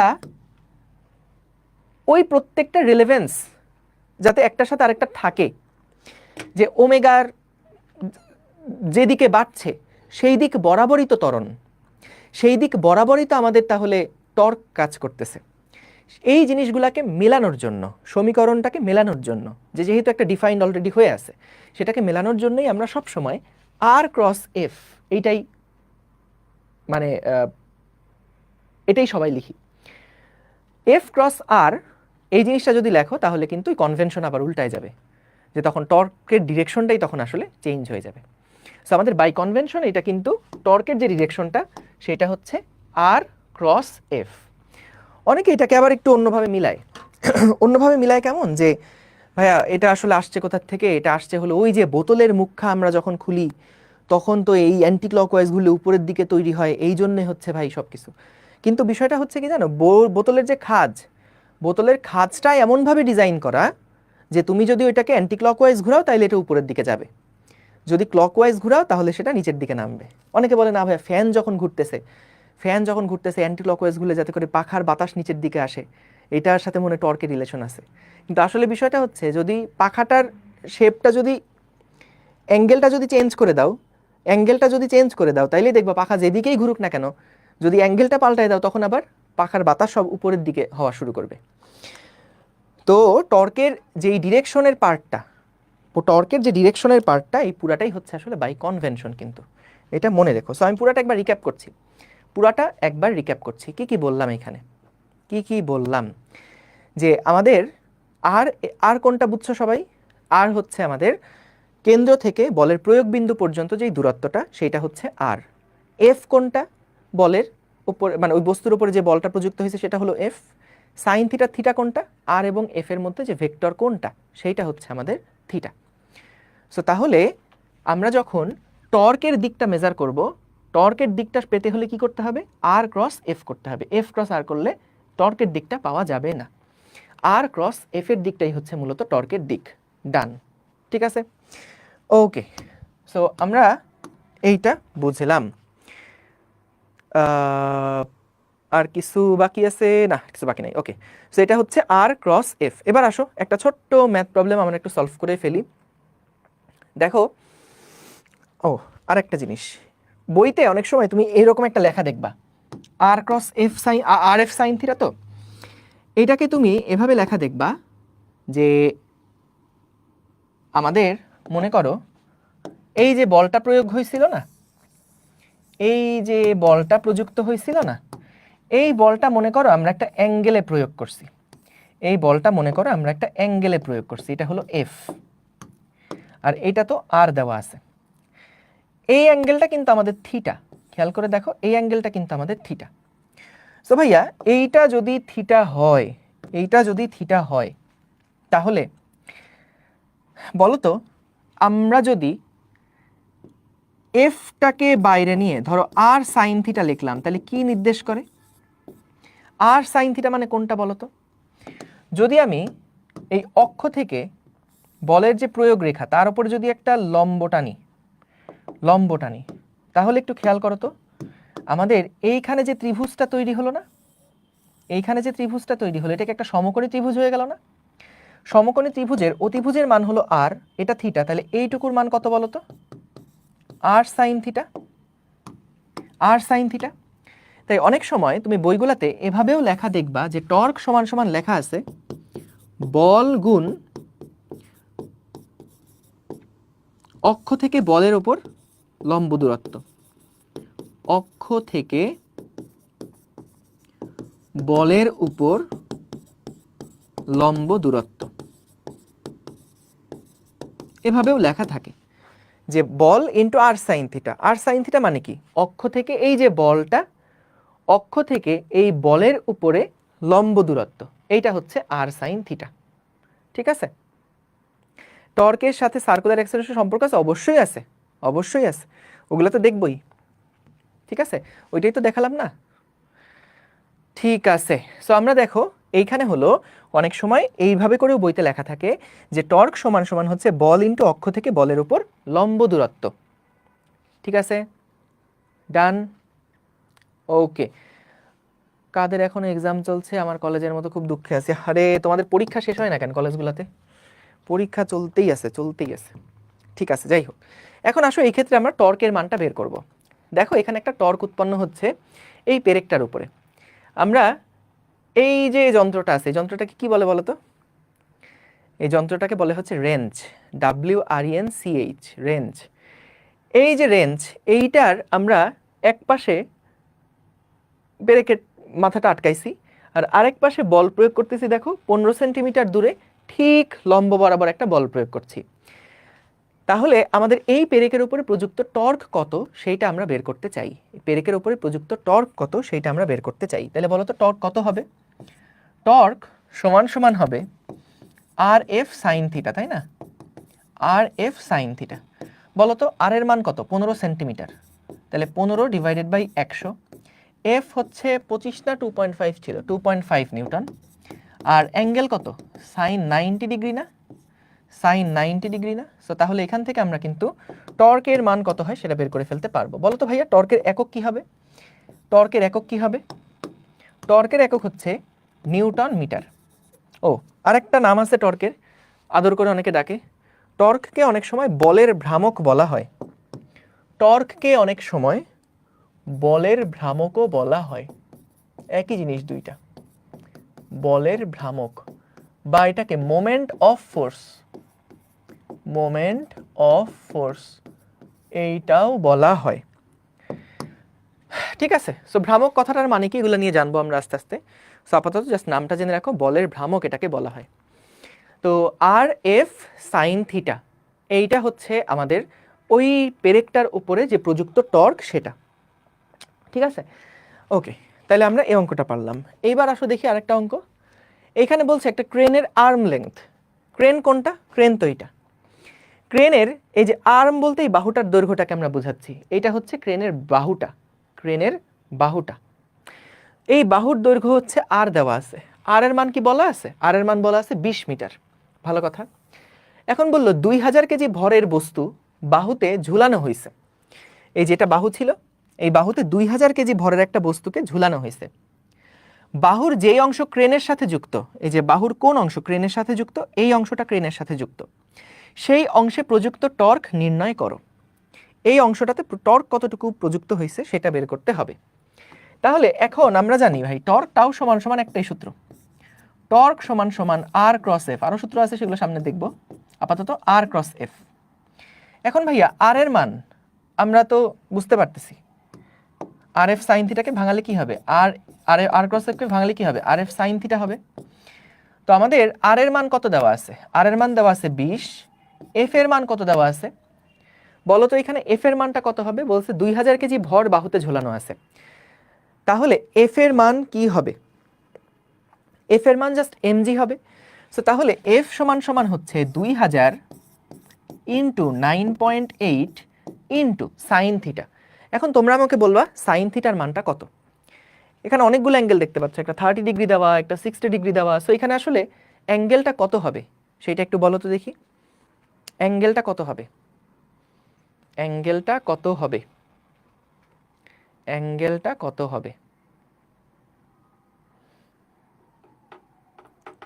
দেখো অ্যাঙ্গেলটা আমরা কিভাবে বের করব। প্রথম কথা, প্রথমে আগে দেখবা আর ভেক্টরটা কোত্থেকে শুরু হবে বলো তো? আর ভেক্টরটা কোত্থেকে শুরু হবে? আমি একটু পয়েন্টগুলো নামকরণ করে দিই, তাহলে তোমাদের বলতে সুবিধা হবে। এইটা মনে করো ও বিন্দু, এটা মনে করো এ বিন্দু। তাহলে বলো তো আর কোথা থেকে কোথায় যাবে? আরটা কি এ ও নাকি ও এ বলো তো? আরটা কি এ ও নাকি ও এ বলো তো? আর যেইটা সেটা কি এ ও নাকি ও এ? ও এ, ভেরি গুড। তাহলে আর যেটা সেটা হচ্ছে ও এ, এইটা হচ্ছে আমাদের আর, এইটা হচ্ছে কি আমাদের আর ভেক্টরটা। ঠিক আছে, এটা আর। এমজি কোন দিকে কাজ করছে? এমজি কাজ করছে নিচের দিকে, এমজি কাজ করছে সরাসরি নিচের দিকে। এখন তোমাকে বের করতে হবে এই দুইটা ভেক্টরের মধ্যবর্তী কোণ কত। তো আসো ছবির থেকে বাইরে আসি, এই দুইটা ভেক্টরের মধ্যবর্তী কোণ কত সেটা আমাকে বের করতে হবে। তাহলে এই দুইটা ভেক্টরের মধ্যবর্তী কোণ বের করতে গেলে আমরা কি এইটা আসলে কোণ নিলে হবে? কারণ এখানে কি আমাদের ভেক্টর দুইটার পা পা অথবা মাথা মাথা দুইটাকে একসাথে মিলছে? মিলে নাই। তাইলে আমাকে আরো কি কি কোণ আমি জানি? আমাকে দেওয়া আছে যে এই যে কোণটা, এই কোণটা হচ্ছে 30 ডিগ্রি, তাহলে এই কোণটা হচ্ছে 60 ডিগ্রি, এগুলো আমাকে দেওয়া আছে। সো আমরা যখন কোণ বের করতে চাই তখন কি করতে হয়? ভেক্টর দুইটার আদি বিন্দুকে এক বিন্দুতে নিয়ে যেতে হয়। তাহলে এই যে দুইটা আদি বিন্দুকে এক বিন্দুতে নিয়ে গেলাম, এই ভেক্টর আর এই ভেক্টর, দুইটা ভেক্টরের আদি বিন্দুকে আমরা একই বিন্দুতে নিয়ে চলে আসলাম। দুইটা ভেক্টরের আদি বিন্দুকে আমরা একই বিন্দুতে নিয়ে চলে আসলাম, আদি বিন্দুকে এক বিন্দুতে নিয়ে চলে আসলাম। তাহলে ভাই এটা যদি 60 হয়, এটা তো 30, তাহলে এই কোণটা কত হবে বলো? এই কোণটা কত হবে? 180 মাইনাস 30 না? 180 ডিগ্রি মাইনাস 30 ডিগ্রি সমান সমান হচ্ছে 150 ডিগ্রি না? দেখো এই যে পুরাটা ছিল 180, 30 বাদ গেলে এটুকু হলো 150। তাহলে এখানে সাইন থিটার জায়গাতে যে থিটাটা বসবে, থিটাটার মান হবে কত? 150 ডিগ্রি। এখানে হবে সাইন 150 ডিগ্রি। ঠিক আছে, সো অ্যাঙ্গেল ভুলভাল হিসাব করা যাবে না।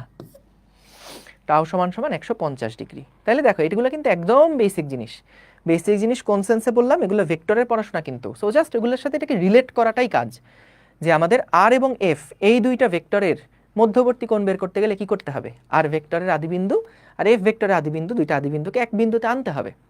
তাহলে সেইটা আনার পরে না তাদের মধ্যবর্তী ক্ষুদ্রতর কোণ হচ্ছে থিটা, তাই না? ক্লিয়ার? তাহলে ক্লিয়ার। সো তাহলে আমরা এখান থেকে ভাইয়া দেখে ফেললাম যে টাওয়ের মানটা কত হবে। সো এই ভ্যালুগুলো আশা করি হিসাব করতে পারবো, যা আসে তাই, যেইটা আসে সেটাই হচ্ছে এটার উত্তর। সো এগুলো ভুল করা যাবে না কিন্তু। পরের প্রশ্ন, এটা আসলে অনেক সহজ। কি বলছে দেখো, এখানে বলছে কোনো ঘূর্ণনরত কণার ব্যাসার্ধ ভেক্টর হচ্ছে আর, ব্যাসার্ধ ভেক্টর দেওয়া আছে এবং এর উপরে প্রযুক্ত বল হচ্ছে এফ হলে প্রযুক্ত টর্কের মান বের করো। ভাই এটা আমি করে দিব না। টর্ক সমান সমান কি বলা যায়, আর ক্রস এফ না ভাইয়া, আর ক্রস এফ না, ক্রস গুণ। তো আমাদের ক্রস গুণ কেমনে জানি করে, আমি তো ভুলে গেছি। আই জে কে উপরে নেয়, আর ভেক্টর মানে কত, 3i 1j 2k, তাহলে এখানে কত হবে 3 1 2 এবং এফ কত হবে 1 3 4। টর্কের মান কত বের করতে পারবা না, ভেক্টর আকারেই রেখে দিবা, বের করতে পারবা না এটা ক্রস গুণ করে সিম্পলি, বুঝছো? একদম ইজি কিন্তু, ভেরি ইজি। ডান ডান, টিস্যু পেপার লাগবে। তোমরা খুব দুষ্ট কিন্তু, আমারে ফাঁসাই দিচ্ছ তোমরা খালি। এবার আসো, এফ সমান সমান এত নিউটন বলটা -1 2,2 বিন্দুতে ক্রিয়া করছে, মূল বিন্দুর সাপেক্ষে বলের ভ্রামক নির্ণয় করে। এটা খুব দারুণ একটা প্রশ্ন। বলেন তো আমরা বলের ভ্রামক মানে কি জানি? বলের ভ্রামক মানেই হচ্ছে টর্ক, বলের ভ্রামক মানেই হচ্ছে টর্ক। আমাদের একটা বলের মান দেওয়া আছে, বাহ জেনে খুব ভালো লাগলো। টর্ক সমান সমান আমরা জানি আর ক্রস এফ, এফ এর মান ডিরেক্টলি দেওয়া আছে, কি দারুণ। কিন্তু বস ঝামেলা হচ্ছে বলটা এই বিন্দুতে ক্রিয়া করছে, আর এর মান সরাসরি আমাদের দেওয়া নাই। তাহলে বস কাহিনী কি হয়েছে জানো? কাহিনী হচ্ছে আমাদেরকে বললো দেখো এইরকম একটা বিন্দু, যে বিন্দুটার মান হচ্ছে -1, 2,2, এই বিন্দুর উপরে এত নিউটনের একটা বল কাজ করছে, এটা বলে দিছে। সো আমাদের বের করতে বললো টর্কের মান কত হবে। কিন্তু দেখো আরেকটা কথা বলা আছে, মূল বিন্দুর সাপেক্ষে টর্ক বের করতে বলছে। যার সাপেক্ষে বের করতে বলবে সেটাই আসলে আমার অক্ষ, যার সাপেক্ষে টর্ক বের করতে বলবে সেটাই হচ্ছে আমাদের অক্ষ। তাহলে এখানে মূল বিন্দুর সাপেক্ষে যেহেতু বলছে, তাহলে অক্ষ হলো মূল বিন্দুটা। আর সমান সমান কি হয়, ওই অক্ষ থেকে বলের প্রয়োগ বিন্দু পর্যন্ত যেই ভেক্টরটা সেটা হলো আর না, এইটা হলো আর না বলো তো? তাহলে আমাদের এটা হলো 0,0,0, যেহেতু মূল বিন্দু, আর বলের প্রয়োগ বিন্দু হচ্ছে -1, 2,2। তাহলে আর যে ভেক্টরটা হবে ভাইয়া, আর ভেক্টর সমান সমান কি হবে, -i cap plus 2j cap plus 2k cap. মনে আছে যে শেষ বিন্দু থেকে আদি বিন্দুগুলোকে বাদ দিয়ে তো আমরা এই ভেক্টরটা পাবো না, শেষ বিন্দুগুলো থেকে আদি বিন্দুগুলোকে বাদ, শেষ থেকে আদিগুলোকে বাদ দিলেই আমরা আর ভেক্টরটা পাচ্ছি। তাহলে এখান থেকে যখন আর ভেক্টরটা পেয়ে গেলে তখন কিন্তু আমরা আবার আগের মতন ক্রস গুণ করে ফেলতে পারি। এটা হলো আই ক্যাপ, এটা হলো জে ক্যাপ, এটা হলো কে ক্যাপ, আর এর মান হচ্ছে -1 2 2, এফ এর মান হচ্ছে 1 3 4। তাহলে ভাইয়া এইখান থেকে আমরা টর্কের যে ভেক্টর রূপটা সেটা কত এটা কিন্তু বের করে ফেলতে পারবো।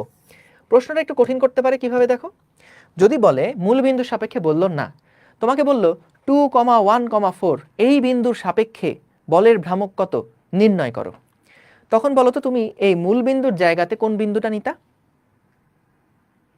মূল বিন্দুর জায়গাতে কোন বিন্দুটা নিতা, ওই বিন্দুটা 2, 1, 4 যেটা বললাম, সিম্পল। তাহলে ভাইয়া টর্ক রিলেটেড আসলে যত টাইপের প্রবলেম ছিল এই চারটাই মোটামুটি, সেগুলো ভালোভাবে দেখলেই হবে। ক্লিয়ার? তাইলে ক্লিয়ার? ঠিক আছে। তোমরা দেখবা যখন স্থিতিবিদ্যা পড়বা ম্যাথে, তখনও দেখবা যে এই বলের ভ্রামক নিয়ে অনেক কিছু পড়ার আছে। তো আমাদের মেইন বেসিক আইডিয়াটা তোমাদের হয়ে থাকলো, এবং আমাদের ফিজিক্সের জন্য যতটুকু লাগবে সেগুলো আসলে কাভার্ড। ঠিক আছে, ডান। এইবার আরেকটা টপিক আছে, সেটা হচ্ছে দ্বন্দ্ব বা যুগল। এই জিনিসটা আসলে কি? এটা হলো একটা সিস্টেম অফ ফোর্স, অর্থাৎ দুইটা বল যখন একটা নির্দিষ্ট উপায়ে কাজ করে একটা বস্তুর উপরে, তখন দেখা যায় তাদেরকে একত্রে বলা হয় দ্বন্দ্ব, তাদেরকে একত্রে বলা হয় কাপল। তাদেরকে একত্রে বলা হয় যুগল।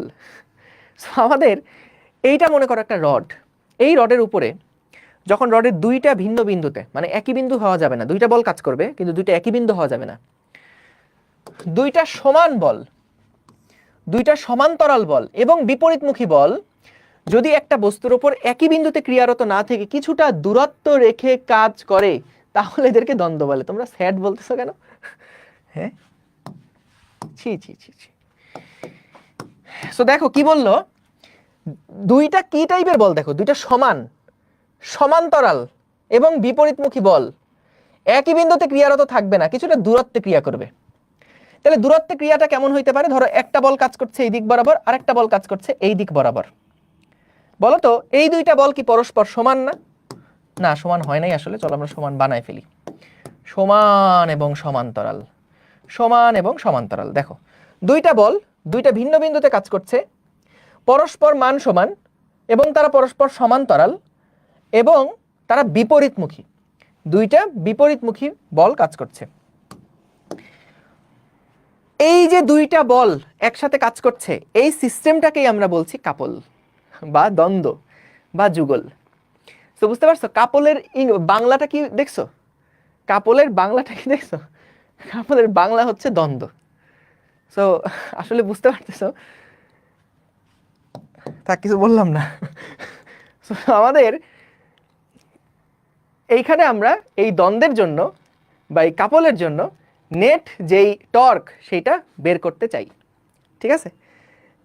নেট যেই বল সেটা বের করতে চাই।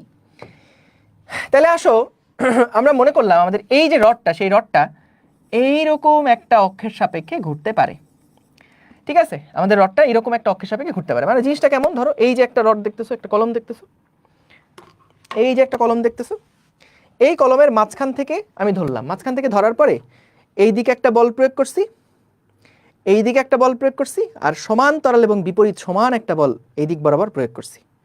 বুঝতে পারছো? ঠিক আছে।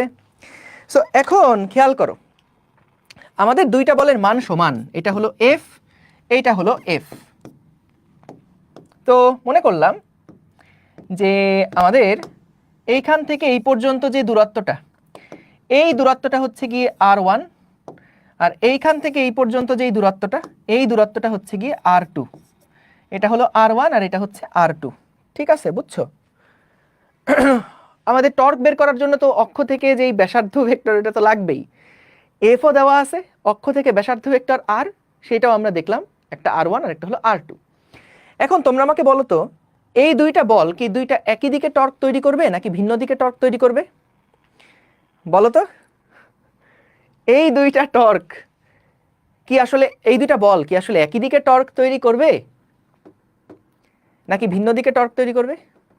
একই দিকে টর্ক তৈরি করবে। কারণ দেখো এই অক্ষের সাপেক্ষে যদি এই দিকে বল দাও তাহলে কোন দিকে ঘুরবে? অ্যান্টি ক্লকওয়াইজ ঘুরবে না? আবার এই অক্ষ থেকে তুমি যদি এই দিকে বল দাও তাহলে কোন দিকে ঘুরবে? এটাও অ্যান্টি ক্লকওয়াইজ ঘোরানোর চেষ্টা করবে না? তাহলে দুইজনে মিলে কিন্তু, যদিও তারা সমান এবং বিপরীত, কিন্তু দুইজনে মিলে কিন্তু আসলে একই দিকে কাজ করতেছে। বুঝতে পারছো? একই দিকে কাজ করতেছে। সো আমরা এখানে আসলে ফিজিক্সের সাথে আমি সবসময় একটু রিয়েল লাইফকে মিলাই ফেলি, তো যাই হোক। সো আমরা এখানে এই দুইটা বলের জন্য যে নেট টর্ক সেটা বের করতে চাই। তো ভাই খেয়াল করো, আমাদের যে নেট টর্ক, সেই নেট টর্ক সমান সমান কি হবে? τ1 প্লাস τ2। এখন বলো তো আমাদের এই যে কোণটা আছে, এই যে কোণটা আছে, এই কোণটা মনে করলাম থিটা। বলো তো যেহেতু তারা সমান এবং সমান্তরাল, এই কোণটাও আসলে কত হবে? থিটাই হবে না ভাইয়া? এটাও থিটাই হবে না? এইটাও থিটাই হবে। তাহলে বলো তো আমাদের এই এফ বলটা R1 দূরত্বে কতখানি টর্ক তৈরি করছে? F R1 sine theta. Torque 2 কতখানি টর্ক তৈরি করছে, মানে এফ যেটা আছে সেটা কতখানি টর্ক তৈরি করছে? F R2 sine theta. তাহলে খেয়াল করো দুইটা মিলে যে টোটাল টর্ক সেইটা কিন্তু এফ R1 সাইন থিটা 1 আর এটার জন্য এফ R2 সাইন থিটা 2। দুইটাতে কেন প্লাস দিলাম বলো তো? দুইটাতে কেন প্লাস দিলাম বলো তো? দুইটাতে কেন প্লাস দিলাম? কারণ দুইটার টর্ক একই দিকে, কিন্তু দুইটার টর্ক একই দিক বরাবর আছে। ভালো কথা, খুবই ভালো কথা। এখন বস একটা জিনিস খেয়াল করো, আমরা যদি দুইটা থেকে এফ কমন নেই তাহলে কি আসে? আর সাইন থিটা প্লাস আর টু সাইন থিটা। তো এখান থেকে খেয়াল করো তো যে আমাদের আর ওয়ান সাইন থিটা মানটা আসলে কতটুকু? এইটুকু না বলো তো? এইটুকু হচ্ছে আমাদের আর ওয়ান সাইন থিটা। এবং বলো তো আর টু সাইন থিটা যেটা আমরা লিখলাম সেটা আসলে কতটুকু? আর টু সাইন থিটা যেটা আমরা লিখলাম এটা আসলে কতটুকু? এতটুকু না? আর টু সাইন থিটা যেটা সেটা হচ্ছে এতটুকু। তাহলে ছোট্ট বন্ধুরা বলো তো, এই আর ওয়ান সাইন থিটা এবং আর টু সাইন থিটা, এটা হলো আর ওয়ান সাইন থিটা, এটা হলো আর টু সাইন থিটা, বলো তো এই দুইটা দূরত্বকে যদি যোগ করো তাহলে কি বল দুইটার মধ্যবর্তী দূরত্বই হয়ে গেল না? এটাকে মনে করো বললাম D1, আর এটাকে মনে করো বললাম D2। এই যে আর টু সাইন থিটাকে বললাম D2, আর টু সাইন থিটাকে সহজে লিখলাম D2 দিয়ে, আর আর ওয়ান সাইন থিটাকে সহজে লিখলাম D1 দিয়ে। তাহলে দেখো আমাদের আসছে D1 প্লাস D2। তো ভাই এই D1 প্লাস D2 মূলত এই দুইটা দূরত্বকে যোগ করলে কি পাওয়া যাচ্ছে? যে D পাওয়া যাচ্ছে, এটা কিন্তু বলদ্বয়ের মধ্যবর্তী দূরত্ব। তাহলে যখন আমরা দ্বন্দ্ব বের করব তখন বলকে গুণ দিব বলদ্বয়ের মধ্যবর্তী দূরত্বের সাথে, বলদ্বয়ের মধ্যবর্তী দূরত্বের সাথে। তাহলে আমরা কি পেয়ে যাব ছোট্ট বন্ধুরা? দ্বন্দ্বের ভ্রামক পেয়ে যাব, দ্বন্দ্বের ভ্রামক। ঠিক আছে? তাহলে দ্বন্দ্বের ভ্রামক এটা সমান সমান বল ইন্টু বলদ্বয়ের মধ্যবর্তী যে দূরত্ব, সেটা হচ্ছে আমাদের যুগলের ভ্রামক বা দ্বন্দ্বের ভ্রামক। ক্লিয়ার কথা? যদি এটা সমান্তরাল না হয় তাহলে কিন্তু ওই সেট অফ ফোর্সগুলোকে আমরা দ্বন্দ্ব বা কাপল বলবো না। দ্বন্দ্ব বা কাপল তখনই বলতে পারবো যখন এই তিনটা শর্ত ফুলফিল হবে। যদি দেখা যায় এই দুইটা সমান্তরাল না হয়, একটা একটু বাইকে বসছে, তাইলে আসলে ওর সাথে ওর কোনো অ্যাডজাস্ট হবে না, বুঝতে পারছো? তখন আমরা এই পুরা সিস্টেমটাকে দুইটা বলের যে সিস্টেম, এই সিস্টেমটাকে আমরা দ্বন্দ্ব বলতে পারবো না। ঠিক আছে? ইংলিশটা না লিখলেও চলতো। তোমরা অনেক দুষ্ট আছো, অনেক দুষ্ট। ওকে, এইবার আসো সবচেয়ে মজার জিনিসটা পড়বো। ভাই হাও মাও করে কাঁদবা, এই এখন যা পড়াবো সেটার পরে হাও মাও করে কাঁদবা। দেখো এটা মনে করো আমাদের একটা অক্ষ, বুঝছো? এই অক্ষ থেকে সুতার সাহায্যে আমরা একটা নির্দিষ্ট দূরত্বে একটা এম ভরের বস্তুকে রাখছি। ঠিক আছে? এই যে সুতাটা আছে না, সুতাটা হলো একদম মানে নগণ্য একটা ভর। সুতাটার ভর হচ্ছে নগণ্য। তোমাদের ধরো সুতাটার ভর হলো অপূর্ব দাদার ওজনের থেকেও কম, ভরের থেকেও কম, বুঝছো? সুতাটার ভর হচ্ছে এত কম, তো অপূর্ব ভাইয়ের ভর তো নগণ্য, তো সুতার ভর হচ্ছে তার থেকেও নগণ্য। ঠিক আছে?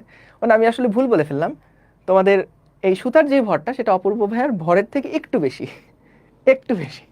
ঠিক আছে? ওকে, সো আমরা এই যে নগণ্য ভর, যেটা নগণ্য ভরের সুতা, এই সুতার এই পাশে একটা ভর ঝুলানো আছে।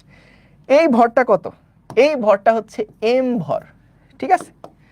এবং এইটা হলো আমাদের অক্ষ, বুঝেছো? এই অক্ষের সাপেক্ষে এই বস্তুটা ঘুরতে পারে, এই অক্ষের সাপেক্ষে এই বস্তুটা কি করতে পারে? ঘুরতে পারে। বুঝছো? বলো বলো বলো। না না, এই আমি আমাদের নিজেদের মধ্যে কিন্তু কোনো গ্যাঞ্জাম করতে যাচ্ছি না, তোমরা আবার ঝামেলা করো না। এ হে, আমি তো ভাইয়াকে বললাম যে ভাইয়া হলো হালকা। হ্যাঁ, ভাইয়া কিন্তু হালকা। আমার একটু না হয় ভুঁড়ি আছে, কিন্তু ভাইয়ার কিন্তু কোনো ভুঁড়ি টুড়ি নাই। আমি তো ভাইয়ার প্রশংসা করলাম, তোমরা আবার ভুলভাবে এটাকে রিপ্রেজেন্ট করো না কিন্তু। ঠিক আছে? ওকে, সো দেখো আমাদের শত্রুতা খালি রাকিব ভাইয়া, অভি ভাইয়া, দীপিত ভাইয়া এদের সাথে, তাছাড়া কিন্তু আমাদের আর কারোর সাথে কোনো শত্রুতা নাই। ঠিক আছে, গুড। সো আমরা, এটা হলো আমাদের একটা অক্ষ। এই অক্ষ থেকে এই যে সুতাটার এক প্রান্তে একটা ভর যুক্ত আছে, এই ভরটা চাইলে এইভাবে করে ঘুরতে পারে। কথা বুঝছো? ঘুরতে পারে। এখন আমরা কি চাই জানো? আমরা এই দিক বরাবর একটা বল প্রয়োগ করলাম। এই দিক বরাবর আমরা বস্তুটার উপরে একটা বল প্রয়োগ করলাম।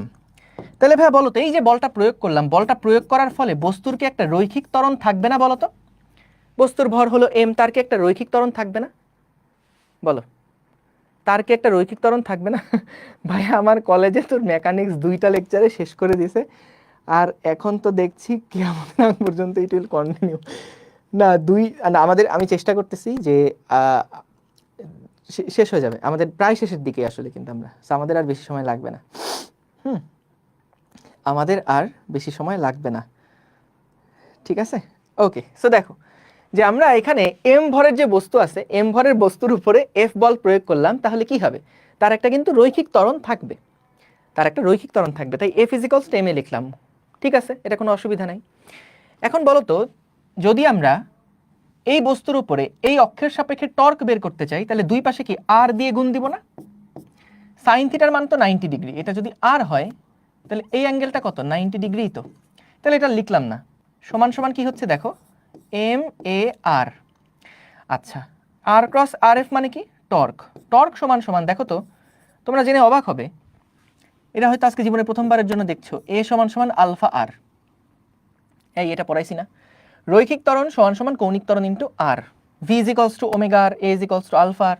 তাহলে A = alpha into R into হচ্ছে আর।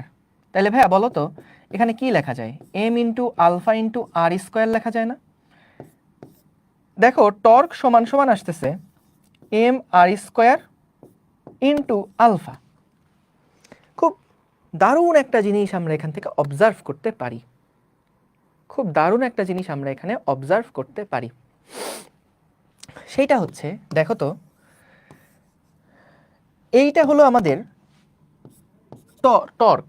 টর্ক মানে কি? ওই যে রৈখিকের ক্ষেত্রে বল যেই কাজটা করে, কৌণিকের ক্ষেত্রে তো সেই কাজটাই টর্ক করে। তাইলে এটা হচ্ছে আমাদের সেই টর্ক।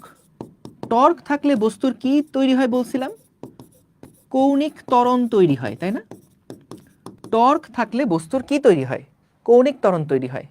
বল প্রয়োগ করলে যেমন বস্তুর একটা রৈখিক ত্বরণ তৈরি হয়, ঠিক তেমনি টর্ক প্রয়োগ করলে একটা বস্তুর কৌণিক ত্বরণ তৈরি হয়। একটা জিনিস কি একটু মিল পাচ্ছ? এই সমীকরণের সাথে এই নিচের সমীকরণের কি একটা মিল পাচ্ছ? এটা হলো বল, বলের জন্য ত্বরণ সৃষ্টি হয়। এটা কি ছিল? এটা ছিল হচ্ছে বল। এই বলের জন্য একটা ত্বরণ সৃষ্টি হয়েছিল, বলের জন্য একটা ত্বরণ সৃষ্টি হয়েছিল। এই বল দিছি, ত্বরণ তৈরি হয়েছিল। টর্ক দিছি, কৌণিক ত্বরণ তৈরি হয়েছিল। অর্থাৎ দেখো ইকুয়েশনগুলো একদম ম্যাচ ম্যাচ করতেছে কিন্তু। তাইলে বলো তো ভাইয়া, আমাদের এই যে ভর, এইটা কি ছিল? এইটা আসলে ইনারশিয়া ছিল না? এই জিনিসটা কি আসলে ইনারশিয়া ছিল না বলো তো? আমরা কি পড়ছিলাম? জড়তার পরিমাপ কি দিয়ে করা হয় বলো তো? জড়তার পরিমাপ কি দিয়ে করা হয় মনে আছে? জড়তার পরিমাপ কি দিয়ে করা হয়? ভর দিয়ে করা হয় না? এটা ছিল ইনারশিয়া না? এটা ছিল ইনারশিয়া না? সো আমাদের ইনারশিয়া কি করতো বলো তো? ইনারশিয়া হচ্ছে ত্বরণ সৃষ্টিতে বাধা দিত। কথাটা ঠিক আছে কিনা দেখো তো? যার ইনারশিয়া বেশি, যার ভর বেশি, তার ত্বরণ কিন্তু সৃষ্টি হবে কম কম। যার ভর কম, যার ইনারশিয়া কম, তার কিন্তু ত্বরণটা সৃষ্টি হবে বেশি বেশি। অর্থাৎ কোনো বস্তু যেটা ভারী, ভারী বস্তুকে যদি তুমি বল দাও তাহলে তার ত্বরণ সৃষ্টি হবে কম। অর্থাৎ ভর যেটা, সেটা কিন্তু ত্বরণটাকে রেজিস্ট করছে, বাধা দিচ্ছে এক রকমের। অনেকটা ধরো V = IR। এই সমীকরণের মধ্যে আর যেই রকম তড়িৎ প্রবাহটাকে বাধা দেয়, ঠিক অনেকটা দেখো তো জগতের সূত্রগুলো আসলে অনেকটা একরকম। V = IR। এই ভিটা হচ্ছে সেই বিভব পার্থক্য যে ধাক্কা দিচ্ছে। I হলো তড়িৎ প্রবাহ, আর R হলো তড়িৎ প্রবাহকে বাধা দেয়। I এবং R এই দুইটা এক পাশে, আবার ভিটা হচ্ছে যেটা পুশ করতেছে। ঠিক একইভাবে দেখো F = ma। F যত বাড়াবা A তত বাড়বে, V যত বাড়াবা I তত বাড়বে, বাধা দিবে কে? R। F যত বাড়াবা A তত বাড়বে, বাধা দিবে কে? M। অর্থাৎ M যত বেশি হয়, এমটা আসলে একটা রেজিস্ট্যান্সের মতন কাজ করে, একটা বাধার মতন কাজ করে ত্বরণ সৃষ্টিতে। M যদি বেশি বড় হয় তাইলে ওইটা ত্বরণ সৃষ্টি হবে কম, M যদি কম হয় তাহলে ত্বরণ সৃষ্টি হবে বেশি। সো আমাদের দেখো এইখানেও টর্ক যেটা, সেটা হচ্ছে কৌণিক ত্বরণ সৃষ্টিতে কাজে লাগে, তাই না? এটা হলো সেই কৌণিক ত্বরণ। আর এই যে তাহলে সাথের যে রাশিটা আছে বলতো, এই রাশিটা তাইলে কি কাজ করে? কৌণিক ত্বরণকে বাধা দেয় না এই রাশিটা। অর্থাৎ এটা কিন্তু এক ধরনের ইনার্শিয়া। এটা যেমন জড়তা ছিল, ইনার্শিয়া ছিল, ঠিক তেমনি এইটাও কিন্তু এক ধরনের ইনার্শিয়া। এই ইনার্শিয়াটাকে আমরা বলি মোমেন্ট অফ ইনার্শিয়া। এটাকে বলি মোমেন্ট অফ ফোর্স, এটাকে বলি মোমেন্ট অফ ইনার্শিয়া। সো এই রাশিটাকে আমরা বলছি moment of inertia, moment of inertia. বাংলায় করলে কি হয়? জড়তার ভ্রামক, জড়তার ভ্রামক। হ্যাঁ, এটা হচ্ছে যেমন আমাদের বলের ভ্রামক ছিল, টর্ক মানে কি ছিল? বলের ভ্রামক। এটা হচ্ছে সেই জড়তার ভ্রামক, আর এটা হলো সেই কৌণিক ত্বরণ। অর্থাৎ একদম সিমিলার, কিন্তু ইকুয়েশনের যে ফরম্যাটগুলো, ইকুয়েশনের ফরম্যাট একদম মানে সিমিলার। বুঝতে পারছো?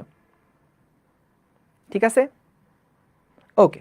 সো এটাকে আমরা বলছি জড়তার ভ্রামক। তাহলে দেখো, এম ভরের কোনো একটা বস্তুর, আচ্ছা ভালো কথা, আসতেছি। এই জড়তা মূলত তাহলে কি করতে বলো তো? যেই বস্তুর ভর বেশি তার জড়তা বেশি, অর্থাৎ তাকে সরাতে বেশি কষ্ট না। যেই বস্তুটা ভারী বেশি তাকে সরাতে বেশি কষ্ট, ঠিক কি না? যেই বস্তুটা হালকা, যেই বস্তুটার ভর কম, তাকে কিন্তু সরাতে কম কষ্ট। তাহলে একইভাবে বলতো, যদি আমরা দেখি কোনো বস্তুর এই রাশিটা বেশি, তাহলে তাকে সরাতে বেশি কষ্ট। যে যার ভর বেশি হয় তাকে একটা নির্দিষ্ট ত্বরণ দিতে বল বেশি প্রয়োগ করা লাগে। ঠিক একইভাবে যেই বস্তুটার এই রাশিটা বা জড়তার ভ্রামক রাশিটা বেশি, তাকে সরাতে না, তাকে ঘুরাতে, কারণ এখানে তো সব ঘুরানোর কাজ। যেই বস্তুটার এই রাশিটা বেশি, জড়তার ভ্রামকটা বেশি, তাকে ওই একই পরিমাণ ত্বরণ দিতে কিন্তু বেশি কষ্ট হবে। যেই রাশিটার এই রাশিটা কম, যেই বস্তুটার এই এমআর স্কয়ার বা জড়তার ভ্রামক কম, তাকে সরাতে কম কষ্ট। অর্থাৎ ওই সেম পরিমাণ ত্বরণ দিতে কিন্তু, সেই সেম পরিমাণ কৌণিক ত্বরণ দিতে তাকে তার উপর কম পরিমাণ টর্ক প্রয়োগ করলেই হবে। অর্থাৎ একদম সিমিলার। আগে যেটা ভর ছিল সেইটাই এখানে হচ্ছে জড়তার ভ্রামকের জায়গাতে প্রতিস্থাপিত হয়ে যাবে। এবং এইটাকে আমরা আই দিয়ে প্রকাশ করি। এইটাকে আমরা কি দিয়ে প্রকাশ করি? এইটাকে আমরা টর্ক, টাউ সমান সমান এটাকে আই দিয়ে প্রকাশ করি, আই ইন্টু আলফা। আমরা আই দিয়ে এটাকে প্রকাশ করি, আই দিয়ে প্রকাশ করি। বলো, ক্লিয়ার? সো আমরা আশা করি বুঝতে পারছি। এখন বলো তো, রৈখিকের ক্ষেত্রে যে ইনার্শিয়াটা, সেটা শুধুমাত্র কার উপর নির্ভর করত? এই ভরের উপর নির্ভর করত। কিন্তু খেয়াল করে দেখো, ঘূর্ণনের ক্ষেত্রে যেই ইনার্শিয়াটা, সেটা আসলে কার উপর ডিপেন্ড করে? ঘূর্ণনের ক্ষেত্রে যে ইনার্শিয়াটা, সেটা কার উপর ডিপেন্ড করে? সেটা শুধুমাত্র এই এম ভরের উপরে নির্ভর করে, বিষয়টা এরকম না। ডিপেন্ড করে অক্ষের উপরে। তুমি খেয়াল করো, অক্ষটা যদি একটু কাছে থাকতো তাহলে কিন্তু এই আই এর মানটা কম হতো। যদি এই অক্ষটা দূরে যায়, অক্ষটা যদি দূরে যায়, তাহলে কিন্তু আর এর মানটা বেশি হবে, অর্থাৎ তখন আই এর মানটাও কিন্তু বাড়বে। তাহলে খেয়াল করো, ঘূর্ণনের ক্ষেত্রে যে আইটা, এই আইটা কিন্তু ডিপেন্ড করছে এম এর উপর, এম এর উপর এক নাম্বার, আর দুই নাম্বার হচ্ছে অক্ষের উপর, অক্ষের উপর, অক্ষের উপর। তাহলে আমরা মূলত দেখো কি মাপতেছি? আমরা ঘূর্ণনের ক্ষেত্রে ইনার্শিয়াটা মাপছি, অর্থাৎ ঘূর্ণনের ক্ষেত্রে তার যে রেজিস্টিভিটিটা সেইটা মাপছি, কতটুকু সেটা রেজিস্ট করে, কৌণিক ত্বরণ তৈরি হতে সেটা কতটুকু রেজিস্ট করবে, কতটুকু বাধা দিবে। সো এটা হচ্ছে আমাদের সেই জড়তার ভ্রামক। বুঝছো? এইটা হলো আমাদের জড়তার ভ্রামক। এখন একটা সহজ এক্সাম্পল আছে। দেখো, জড়তা যে জিনিসটা, সেটা কিন্তু শুধুমাত্র ভরের উপর ডিপেন্ড করতো, কিন্তু আমাদের জড়তার ভ্রামক এটা শুধুমাত্র ভরের উপর নির্ভর করে না। অর্থাৎ একই ভরের বস্তুকে কখনো ঘোরাতে সহজ হবে, কখনো ঘোরাতে কঠিন লাগবে। কথাটা বুঝো, খেয়াল করো। আগে যেটা ছিল, সম্পূর্ণ জড়তাটা ডিপেন্ড করতো ভরের উপরে। যার ভর বেশি তাকে সরাতে বেশি কষ্ট, যার ভর কম তাকে সরাতে কম কষ্ট। কিন্তু এখন আমাদের যেই ইয়ার পার্টটা আসছে, ইনার্শিয়ার পার্টটা আসছে, সেটা দেখো শুধুমাত্র ভরের উপর না, বরং অক্ষটা কত দূরে আছে তার উপরেও কিন্তু এটা ডিপেন্ড করছে। তার মানে একই ভরের বস্তুকে কখনো কখনো ঘোরাতে সহজ লাগবে, কখনো কখনো ঘোরাতে কঠিন লাগবে। একই এম ভরের বস্তুকে কখনো কখনো ঘোরাতে সহজ লাগবে, কখনো কখনো ঘোরাতে কঠিন লাগবে। কথাগুলা কি বুঝতে পারছো কিছু? বলো তো, কথাগুলা কি বুঝতে পারছো কিছু? জি, যাক, থ্যাংক ইউ সো মাচ। এবার দেখো একটা এক্সপেরিমেন্ট নিজেরাই করতে পারো। হাতে কলম নাও, হাতে কলম নিয়ে তুমি দেখো এই মাঝখান বরাবর তুমি যদি এটাকে একটু দোলাও, একটু ঘোরাও, এভাবে করে যদি ঘোরাও, তাহলে যতটা এফোর্ট লাগছে বলো তো, একদম কোনায় ধরে তুমি যদি এবার এটাকে ঘোরাতে চাও, তাহলে বলো তো এটা কি একই এফোর্ট লাগে নাকি আর একটু বেশি কষ্ট হচ্ছে? তো খেয়াল করো, একই ভরের কোনো একটা বস্তুকে তুমি ঘোরাচ্ছ, কখনো অক্ষটা মাঝখানে, আবার কখনো কখনো এই অক্ষটা কোনায়। সো যখন আমি এটাকে মাঝখানে ধরে ঘোরাচ্ছি তখন এই ঘোরানোটা অনেক সহজ, কিন্তু যখন কোনায় ধরে ঘোরাচ্ছি একই ভরের বস্তু কিন্তু এটাকে ঘোরাতে অনেক কষ্ট হচ্ছে, অনেক কষ্ট হচ্ছে, এটাকে ভরটা ধরে রাখতে অনেক কষ্ট হচ্ছে। সো তার মানে দেখো, একই ভরের বস্তু কিন্তু কখনো কখনো ঘোরাতে সহজ, আবার কখনো কোনো অক্ষের সাপেক্ষে ঘোরাতে কিন্তু কঠিন। তাহলে যদি ঘোরাতে কঠিন হয় তাহলে এই অবস্থায় তার জড়তার ভ্রামকটা কি বেশি, আর এই অবস্থায় তার জড়তার এই অক্ষ যদি এইখানে থাকে, অক্ষ যদি এইখানে থাকে, তাহলে তাকে ঘোরানো সহজ। সো ঘোরানো সহজ মানে কি, তার জড়তার ভ্রামক কি বেশি না কম? বলো। যেটা ঘোরানো সহজ, যেটা ঘোরানো সহজ সেটার যেটার ত্বরণ হয় বেশি সেটার ভর কি হয়? কম হয়। তাহলে একইভাবে যেটাকে ঘোরানো সহজ, যে অল্প একটু এফোর্ট দিলেই অনেক বেশি কৌণিক ত্বরণ হয়ে যাচ্ছে, তাহলে এইটার জড়তার ভ্রামক কি? কম। আর এইটার জড়তার ভ্রামকটা কি? এই অক্ষের সাপেক্ষে জড়তার ভ্রামকটা বেশি। তাহলে দেখো, ঘূর্ণনের ক্ষেত্রে কিন্তু যে জড়তার পার্টটা সেটা কিন্তু শুধুমাত্র এম এর উপর ডিপেন্ড করে না, বরং এম এর উপরেও ডিপেন্ড করে এবং আর যত দূরত্বে আছে সেই দূরত্বটার উপরেও কিন্তু ডিপেন্ড করে। বলো তো, ঠিক আছে? কোনায় গেলে ম্যাথ বেশি লাগে, রাইট? ঠিক আছে, তাহলে বলো এই পর্যন্ত তোমরা বুঝেছো কিনা? এই পর্যন্ত মোমেন্ট অফ ইনার্শিয়া সম্পর্কে একটা বেসিক ধারণা হয়েছে কিনা, যেটা মূলত কি করে? যদি কোনো একটা বস্তুর মোমেন্ট অফ ইনার্শিয়া বেশি হয় তাহলে ঘোরাতে বেশি কষ্ট, যদি মোমেন্ট অফ ইনার্শিয়া কম হয় তাহলে ঘোরাতে কম কষ্ট। দ্যাটস ইট, আর কিচ্ছু না। একদম এটার মতন, যদি ভর বেশি হয় ত্বরণ দিতে বেশি কষ্ট, যদি ভর কম হয় তাহলে ওই একই ত্বরণ দিতে কম কষ্ট। এক্স্যাক্টলি সেটাই কিন্তু। ঠিক আছে, ওকে ওকে, ঠিক আছে, ডান। এখন আসো আমরা আসলে বিভিন্ন বস্তুর জন্য এই জড়তার ভ্রামকগুলা কত হয় সেটা আমরা বের করব। কেন বের করব? কারণ দেখো, আমরা যখন নিউটনীয় বলবিদ্যার রৈখিক পার্টটা পড়ছিলাম তখন বলো তো, প্রত্যেকটা জায়গাতে আমাদের কি অনেকগুলা ম্যাথেই এম লাগতো না, ভর জানা লাগতো না? যেমন তুমি যদি গতিশক্তি বের করতে চাও, তুমি যদি ভরবেগের সংরক্ষণশীলতা করতে চাও, তুমি যদি ধরো আমাদের এফ ইজিক্যালস টু এম এ অ্যাপ্লাই করতে চাও, প্রত্যেকটা জায়গায় কিন্তু ভর জিনিসটা লাগতো। তাইলে একই রাশিগুলো তো কৌণিকের ক্ষেত্রেও আছে, এখানেও আমাদের ভর আছে, এখানেও আমাদের বল আছে, এখানেও আমাদের কৌণিক ভরবেগ নামে একটা জিনিস পাবা তোমরা, কৌণিক গতিশক্তি নামে একটা জিনিস পাবা। সো এইখানেও তো তাহলে আমাদের ওই কৌণিক যে জড়তা সেইটা তো আমাদের লাগবে, কৌণিক যে জড়তা সেই জিনিসটা তো আমাদের লাগবে। তাহলে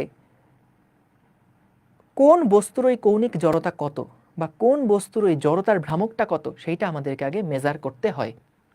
কোন বস্তুর জড়তার ভ্রামক কত সেইটা আগে আমাদেরকে মেজার করতে হয়। তোমরা এবার আমাকে বলো তো, জড়তার ভ্রামকের দিক কোন দিকে? জড়তার ভ্রামকের দিক কোন দিকে? কোনো দিক নাই। এই ভরের কোনো দিক আছে? ভরের কিন্তু কোনো দিক নাই। একইভাবে জড়তার ভ্রামকেরও কিন্তু কোনো দিক নাই, এটা একটা স্কেলার রাশি। বলো তো, জড়তার ভ্রামকের একক কি হবে? জড়তার ভ্রামকের একক কি হবে? এম ইন্টু আর স্কোয়ার না? জড়তার ভ্রামকের একক এম ইন্টু আর স্কোয়ার। তাহলে এম মানে কি? কেজি, আর আর মানে দূরত্ব মিটার, তাহলে কেজি মিটার স্কোয়ার হচ্ছে এটার একক। এটার একক হচ্ছে কেজি মিটার স্কোয়ার। ডান, ক্লিয়ার? এবার আসো, বিন্দু ভর আর ব্যাসার্ধের বৃত্তাকার পথে ঘোরালে অক্ষের সাপেক্ষে জড়তার ভ্রামক কত? সো যখনই আমরা এখন থেকে জড়তার ভ্রামক নিয়ে কোনো কিছু পড়বো তখনই আমাদেরকে দেখতে হবে অক্ষের সাপেক্ষে জড়তার ভ্রামক কত। বুঝছো? অক্ষের সাপেক্ষে জড়তার ভ্রামক কত? যে কোনো জড়তার ভ্রামক হইলে কিন্তু হবে না, অক্ষের সাপেক্ষে জড়তার ভ্রামক আমাদের বের করতে হবে। তোমাকে যদি কেউ জিজ্ঞাসা করে, আচ্ছা এই কলমটার জড়তার ভ্রামক কত, বের করে দাও তো, এটা কিন্তু ভর না যে জাস্ট ওয়েট মেশিনের মধ্যে মিশালেই রাখলেই তুমি ভর পেয়ে যাবা। তোমাকে যদি বলে এই বস্তুর জড়তার ভ্রামক কত, তুমি তাকে উল্টা জিজ্ঞেস করবা, ভাই এটা তো ভর ফিক্স, ঠিক আছে, কিন্তু কোন অক্ষের সাপেক্ষে আপনি এটার জড়তার ভ্রামক চান? আপনি কি এই অক্ষের সাপেক্ষে চান, এই অক্ষের সাপেক্ষে চান, এই অক্ষের সাপেক্ষে ঘোরাতে চান? কোন অক্ষের সাপেক্ষে আপনি এটাকে ঘোরাতে চাচ্ছেন এইটাকে জানতে হবে। সো এই কারণে দেখো আমাদের বলছে বিন্দু ভর আর ব্যাসার্ধের বৃত্তাকার পথে ঘুরলে, এটা একটা বিন্দু ভর এম, এটা যদি আর ব্যাসার্ধের একটা বৃত্তাকার পথে ঘুরে তাহলে অক্ষের সাপেক্ষে, এই যে পথে ঘুরলে অক্ষের সাপেক্ষে জড়তার ভ্রামক কত, তো এটা হলো কেন্দ্রগামী অক্ষ, কেন্দ্রগামী অক্ষের সাপেক্ষে জড়তার ভ্রামক কত। এটা আমরা একটু আগেই দেখলাম না, যে একটা সিঙ্গেল ভর যখন এম ভরের কোনো একটা বস্তু, যখন এম ভরের কোনো একটা বস্তু এরকম আর দূরত্বে থাকে, এম ভরের কোনো একটা বস্তু যখন এরকম আর দূরত্বে থাকে, তখন তার যে জড়তার ভ্রামক আই হবে সেটা হচ্ছে এম আর স্কোয়ার। একটু আগে আমরা দেখলাম না একটা সিঙ্গেল ভরের জন্য, একটা সিঙ্গেল ভরের জন্য এটাই আমরা দেখলাম না, তাই তো? ঠিক আছে, তো এটাই কিন্তু আমরা দেখলাম যে আমাদের, তোমাদের যা যা প্রশ্ন আছে, বারবার বলছি, যা যা প্রশ্ন আছে প্রশ্নগুলা খাতার একপাশে লিখে রাখো দয়া করে। যেগুলা অ্যাড্রেস হয় নাই সেগুলো একটু ক্লাসের পরে কমেন্টে দিও, আমি কমেন্টে রিপ্লাই দিয়ে দিব, ঠিক আছে? কারণ ক্লাসের মধ্যেই একবারে জাস্ট নতুন প্রশ্ন নিয়ে শুরু করলে না ওই ফ্লোটা নষ্ট হয়ে যায়। তো আগে যা যা জানার আছে, দেখার আছে, এগুলো আগে দেখে ফেলো। যেই যেই প্রশ্নগুলো করা লাগবে সেগুলা খাতার একপাশে লিখে রাখো, ক্লাসের পরেই তো পোস্ট দিচ্ছি ওইখানে প্রশ্নগুলো করো, ঠিক আছে? গুড। সো আমরা এবার দেখো, এম ভরের কোনো একটা বস্তু যখন আর দূরত্বে আছে, যখন এটা বৃত্তাকার পথে ঘুরছে, সেই সময় তার এই এম ভরের বস্তুটার যেই জড়তার ভ্রামক, সেই জড়তার ভ্রামক হচ্ছে I is equals to M R square. এটা আমরা লাস্ট ইয়াতেই দেখলাম কিন্তু। তাহলে জড়তার ভ্রামক হচ্ছে ভরের সমানুপাতিক এবং অক্ষ থেকে ভরের দূরত্বের বর্গের সমানুপাতিক, ঠিক আছে? এখন ভাইয়া বলো তো দেখি, যদি আমাদের কাছে এরকম একটা ভর না থেকে, খুব মনোযোগ দিয়ে শুনুন, দারুণ একটা কনসেপ্ট এটা, এরকম একটা এম ভর না থেকে, আর দূরত্বে একটা এম ভর না থেকে, ধরো এবার আমাদের যেই এম ভরগুলো আছে, আমাদের যে এবার এম ভরগুলো আছে, এই এম ভরগুলা ধরো একটা বৃত্তের পরিধি বরাবর একটা এম ভর অবস্থান করছে। মানে জিনিসটা কেমন, এতক্ষণ আমরা এটাকে সাইড ভিউ দেখছিলাম, এবার একটু টপ ভিউ দেখি, উপর থেকে ভিউটা দেখি। সো উপর থেকে ভিউটা দেখলে এইটা হচ্ছে আমাদের সেই কেন্দ্রটা, এটা হচ্ছে কেন্দ্রটা, সরি এইটা হচ্ছে আমাদের কেন্দ্রটা, কেন্দ্র থেকে এই দূরত্বে একটা এম ভরের বস্তু আর ব্যাসার্ধ নিয়ে ঘুরছিল, ঠিক আছে? এভাবে করে ঘুরছে। এইটার জন্য জড়তার ভ্রামক আমরা পাইছি কত, এম আর স্কোয়ার। কেমন? এখন ভাই বলো তো, যদি এখানে আরেকটা এম ভরের বস্তু থাকে, যদি এখানে আরেকটা এম ভরের বস্তু থাকে, যদি এখানে আরেকটা এম ভরের বস্তু থাকে, তাহলে বলো তো এই চারটার জন্য টোটাল জড়তার ভ্রামকটা কত হবে? এই চারটার জন্য টোটাল জড়তার ভ্রামকটা কত হবে? টোটাল জড়তার ভ্রামক কত হবে? এইটার জন্য জড়তার ভ্রামক এম আর স্কোয়ার। এই বস্তু যদি আর ব্যাসার্ধ নিয়ে ঘুরতে থাকে তাহলে এটার জন্যও জড়তার ভ্রামক এম আর স্কোয়ার, এটার জন্যও জড়তার ভ্রামক হচ্ছে এম আর স্কোয়ার, এটার জন্যও জড়তার ভ্রামক হচ্ছে এম আর স্কোয়ার। তাহলে টোটাল যে জড়তার ভ্রামকটা হবে সেটা আসলে কি হবে? এম আর স্কোয়ার কয়জনের? এমটা ভর যখন প্রত্যেকে আর ব্যাসার্ধ নিয়ে ঘুরছে, তাহলে এম আর স্কোয়ার ওর জন্য plus M R square plus M R square plus M R square, তাহলে চারটা এম আর স্কোয়ার হবে না টোটাল? এটা কি বুঝতে পারছো? চারজনের জন্য চারটা এম আর স্কোয়ার। আচ্ছা এটাকে কি তুমি লব্ধি বলবা? এটা তো এরকম জিনিসটা যে ধরো 2 কেজি একটা চালের বস্তা আছে, তার উপর আরো 2 কেজি চালের বস্তা দিলা, আরো 2 কেজি চালের বস্তা দিলা, আরো 2 কেজি চালের বস্তা দিলা। সো তাহলে এটা কি স্কেলার যোগ না? তাহলে এইখানেও কিন্তু এটা স্কেলার যোগ, যে জড়তার ভ্রামক সবগুলোকে আমরা এখানে যোগ করে ফেলছি। আচ্ছা এখন ভাইয়া মনে করো আমি আর একটা খুব মারাত্মক কাজ করলাম, যে হাউমাউ করে কান্নাকাটির মতো কাজ। মনে করো এইরকম এম ভর যেগুলো আছে না, সেগুলাকে আমি এরকম ভাবে সবগুলা পরিধির অংশে আমি এটাকে ছড়াই দিলাম, সবগুলা পরিধির অংশে এটাকে ছড়াই দিলাম, পরিধি বরাবর আমি এটাকে ছড়াই দিচ্ছি, পরিধি বরাবর আমি এটাকে ছড়াই দিচ্ছি, পরিধি বরাবর আমি এটাকে ছড়াই দিচ্ছি, পরিধি বরাবর এটাকে ছড়াই দিচ্ছি। এই দেখো পুরা পরিধি বরাবর আমি এটাকে ছড়াই দিলাম। তাহলে বলো তো যতগুলা ভর আছে তত ইন্টু আর স্কোয়ার হবে না এখানে? যত যে কয়টা এম সেই কয়টা আই জাস্ট টোটাল হবে, তাই না? অর্থাৎ এখানে যদি 10টা এম থাকে তাহলে 10 এম আর স্কোয়ার, অর্থাৎ সবগুলা এম আর স্কোয়ার যোগ হয়ে যাবে। এখন বলো তো যদি আমাদের কাছে আসলে একটা রিং থাকে, ধর একটা চুড়ি আছে, আমাদের কাছে এরকম একটা চুড়ি আছে, বলো তো এই চুড়িটার থেকে আমরা কি ছোট্ট ছোট্ট বিন্দু ভর দিয়ে চুড়িটা তৈরি এইরকম বিবেচনা করতে পারি না ভাইয়া? এটাকে কি আমরা ছোট্ট ছোট্ট বিন্দু ভর দিয়ে এই চুড়িটা তৈরি, এটাকে আমরা এভাবে চিন্তা করতে পারি না যে আমাদের এই পুরা চুড়িটা আসলে ছোট্ট ছোট্ট ছোট্ট ছোট্ট বিন্দু ভর দিয়ে তৈরি? তাইলে বলো তো যদি আমাদের দেখা যায়, বলো তো এইখানে কোন ভরটা বসে? এইখানে বসে সবগুলা বস্তুর যেই ভর সেই ভরটা এখানে বসে ইন্টু আর স্কোয়ার। তাহলে এইখানেও আমাদের সম্পূর্ণ চুড়ির যেই ভর সেই ভর বসবে এবং চুড়ির যে ব্যাসার্ধ সেই ব্যাসার্ধ আর বসবে। তাহলে এম আর স্কোয়ার যেটা, এইটাই কিন্তু আমাদের একটা চুড়ির জন্য, বা এটাকে বলে রিং, রিংয়ের জন্য জড়তার ভ্রামক কিন্তু এক্স্যাক্টলি এম আর স্কোয়ার, এই ফর্মুলাই হবে। জাস্ট এখানে এম এর পরিচয়টা কি? এম এর পরিচয়টা হচ্ছে রিংয়ের ভর, এটা হচ্ছে রিং এর ভর, বুঝতে পেরেছো? এটা হলো রিং এর ভর। কারণ কি দেখো, সবগুলো ভর ছোট্ট ছোট্ট ছোট্ট ছোট্ট ছোট্ট ছোট্ট এম গুলাকে যদি আমরা যোগ করে করে করে করে করে পুরোটা কমপ্লিট করি, তাহলেই তো আসলে আলটিমেটলি সবগুলা ভরই আমরা আসলে এখান থেকে পাচ্ছি। বুঝতে পারছো? ক্লিয়ার? তাহলে দেখো আমরা এটা শিখলাম যে একটা বিন্দু ভরের জন্য জড়তার ভ্রামক কেন্দ্রগামী অক্ষের সাপেক্ষে যা হয়, একটা চাকতি যদি থাকে, একটা বৃত্তাকার রিং, চাকতি না স্যার, একটা বৃত্তাকার রিং যদি থাকে, সেইটার জন্যও ফর্মুলা একই রকম হবে। সেইটার জন্যও ফর্মুলা কি হবে? একই রকম হবে। অর্থাৎ যদি এই অক্ষের সাপেক্ষে চাকতিটা ঘুরতে থাকে, এইরকম একটা অক্ষ, মাঝখানের একটা অক্ষের সাপেক্ষে যদি চাকতিটা ঘুরতে থাকে, তাহলেও কিন্তু আমাদের ফর্মুলা যেটা আই, সেই আই সমান সমান কি হবে বলতো? এম আর স্কোয়ার হবে। এম আর স্কোয়ার হবে। দেখি আমার এটার কোনো সিমুলেশন আছে কি না। এই যে আছে, দেখো দেখো ছোট্ট ছোট্ট ভরগুলা যদি এভাবে করে ঘুরতে থাকে, এই যে, আশা করি কোন অক্ষের সাপেক্ষে ঘুরছে বুঝতে পারছো? একদম এই যে দেখো, কেন্দ্রগামী অক্ষের সাপেক্ষে এটা ঘুরছে। কেন্দ্রগামী একটা অক্ষ, এই অক্ষের সাপেক্ষে দেখো রিংটা ঘুরছে। সো এটা পুঁথি দিয়ে দেখানো হয়েছে, পুঁথি দিয়ে দেখানো হয়েছে, কিন্তু আসলে তো আর পুঁথি না, এটা বোঝানোর জন্য যে একটা ভর থাকলে যা হতো, আমাদের অনেকগুলো ভর থাকলে কিন্তু এক্স্যাক্টলি এভাবে করে যদি থাকে, জাস্ট টোটাল ভর ইন্টু আর স্কোয়ার হবে। সো এখান থেকে দেখো মূলত কোন অক্ষের সাপেক্ষে ঘুরছে আশা করি বুঝতে পারছো।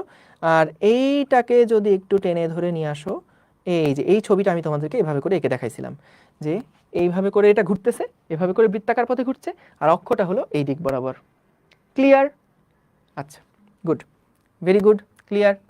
এবার আরেকটা মজা আছে, বলো তো ভাইয়া, এরকম একটা এম ভরের জন্য যদি জড়তার ভ্রামকটা এম আর স্কোয়ার হয়, তাহলে বলো তো, আমি যদি নিচে সেকেন্ডে এটার নিচে আরেকটা সমান ভরের আরেকটা রিং বসাই, তাহলে জড়তার ভ্রামক আবার কি হবে? আরেকটা এম আর স্কোয়ার যোগ হবে না? এরকম করে যদি দেখো, এরকম করে যদি এটার জন্য হবে এম আর স্কোয়ার, এটার জন্যও হবে এম আর স্কোয়ার, এটার জন্যও এম আর স্কোয়ার, এটার জন্যও এম আর স্কোয়ার, তাহলে বলো তো এরকম যদি অসংখ্য ভরগুলাকে নিয়ে, যেমন এখানে 4টা এম আর স্কোয়ার হবে, তাই না? তাহলে 4m আর স্কোয়ার হচ্ছে এই 4টার টোটাল জড়তার ভ্রামক। 4m মানে কি? 4m মানে হচ্ছে এই 4টা রিংয়ের টোটাল ভর। তাহলে 4টা রিংয়ের টোটাল ভর ইন্টু আর স্কোয়ার, এটাই কিন্তু আসলে দেখো এই অক্ষের সাপেক্ষে এই 4টা রিংয়ের জড়তার ভ্রামক।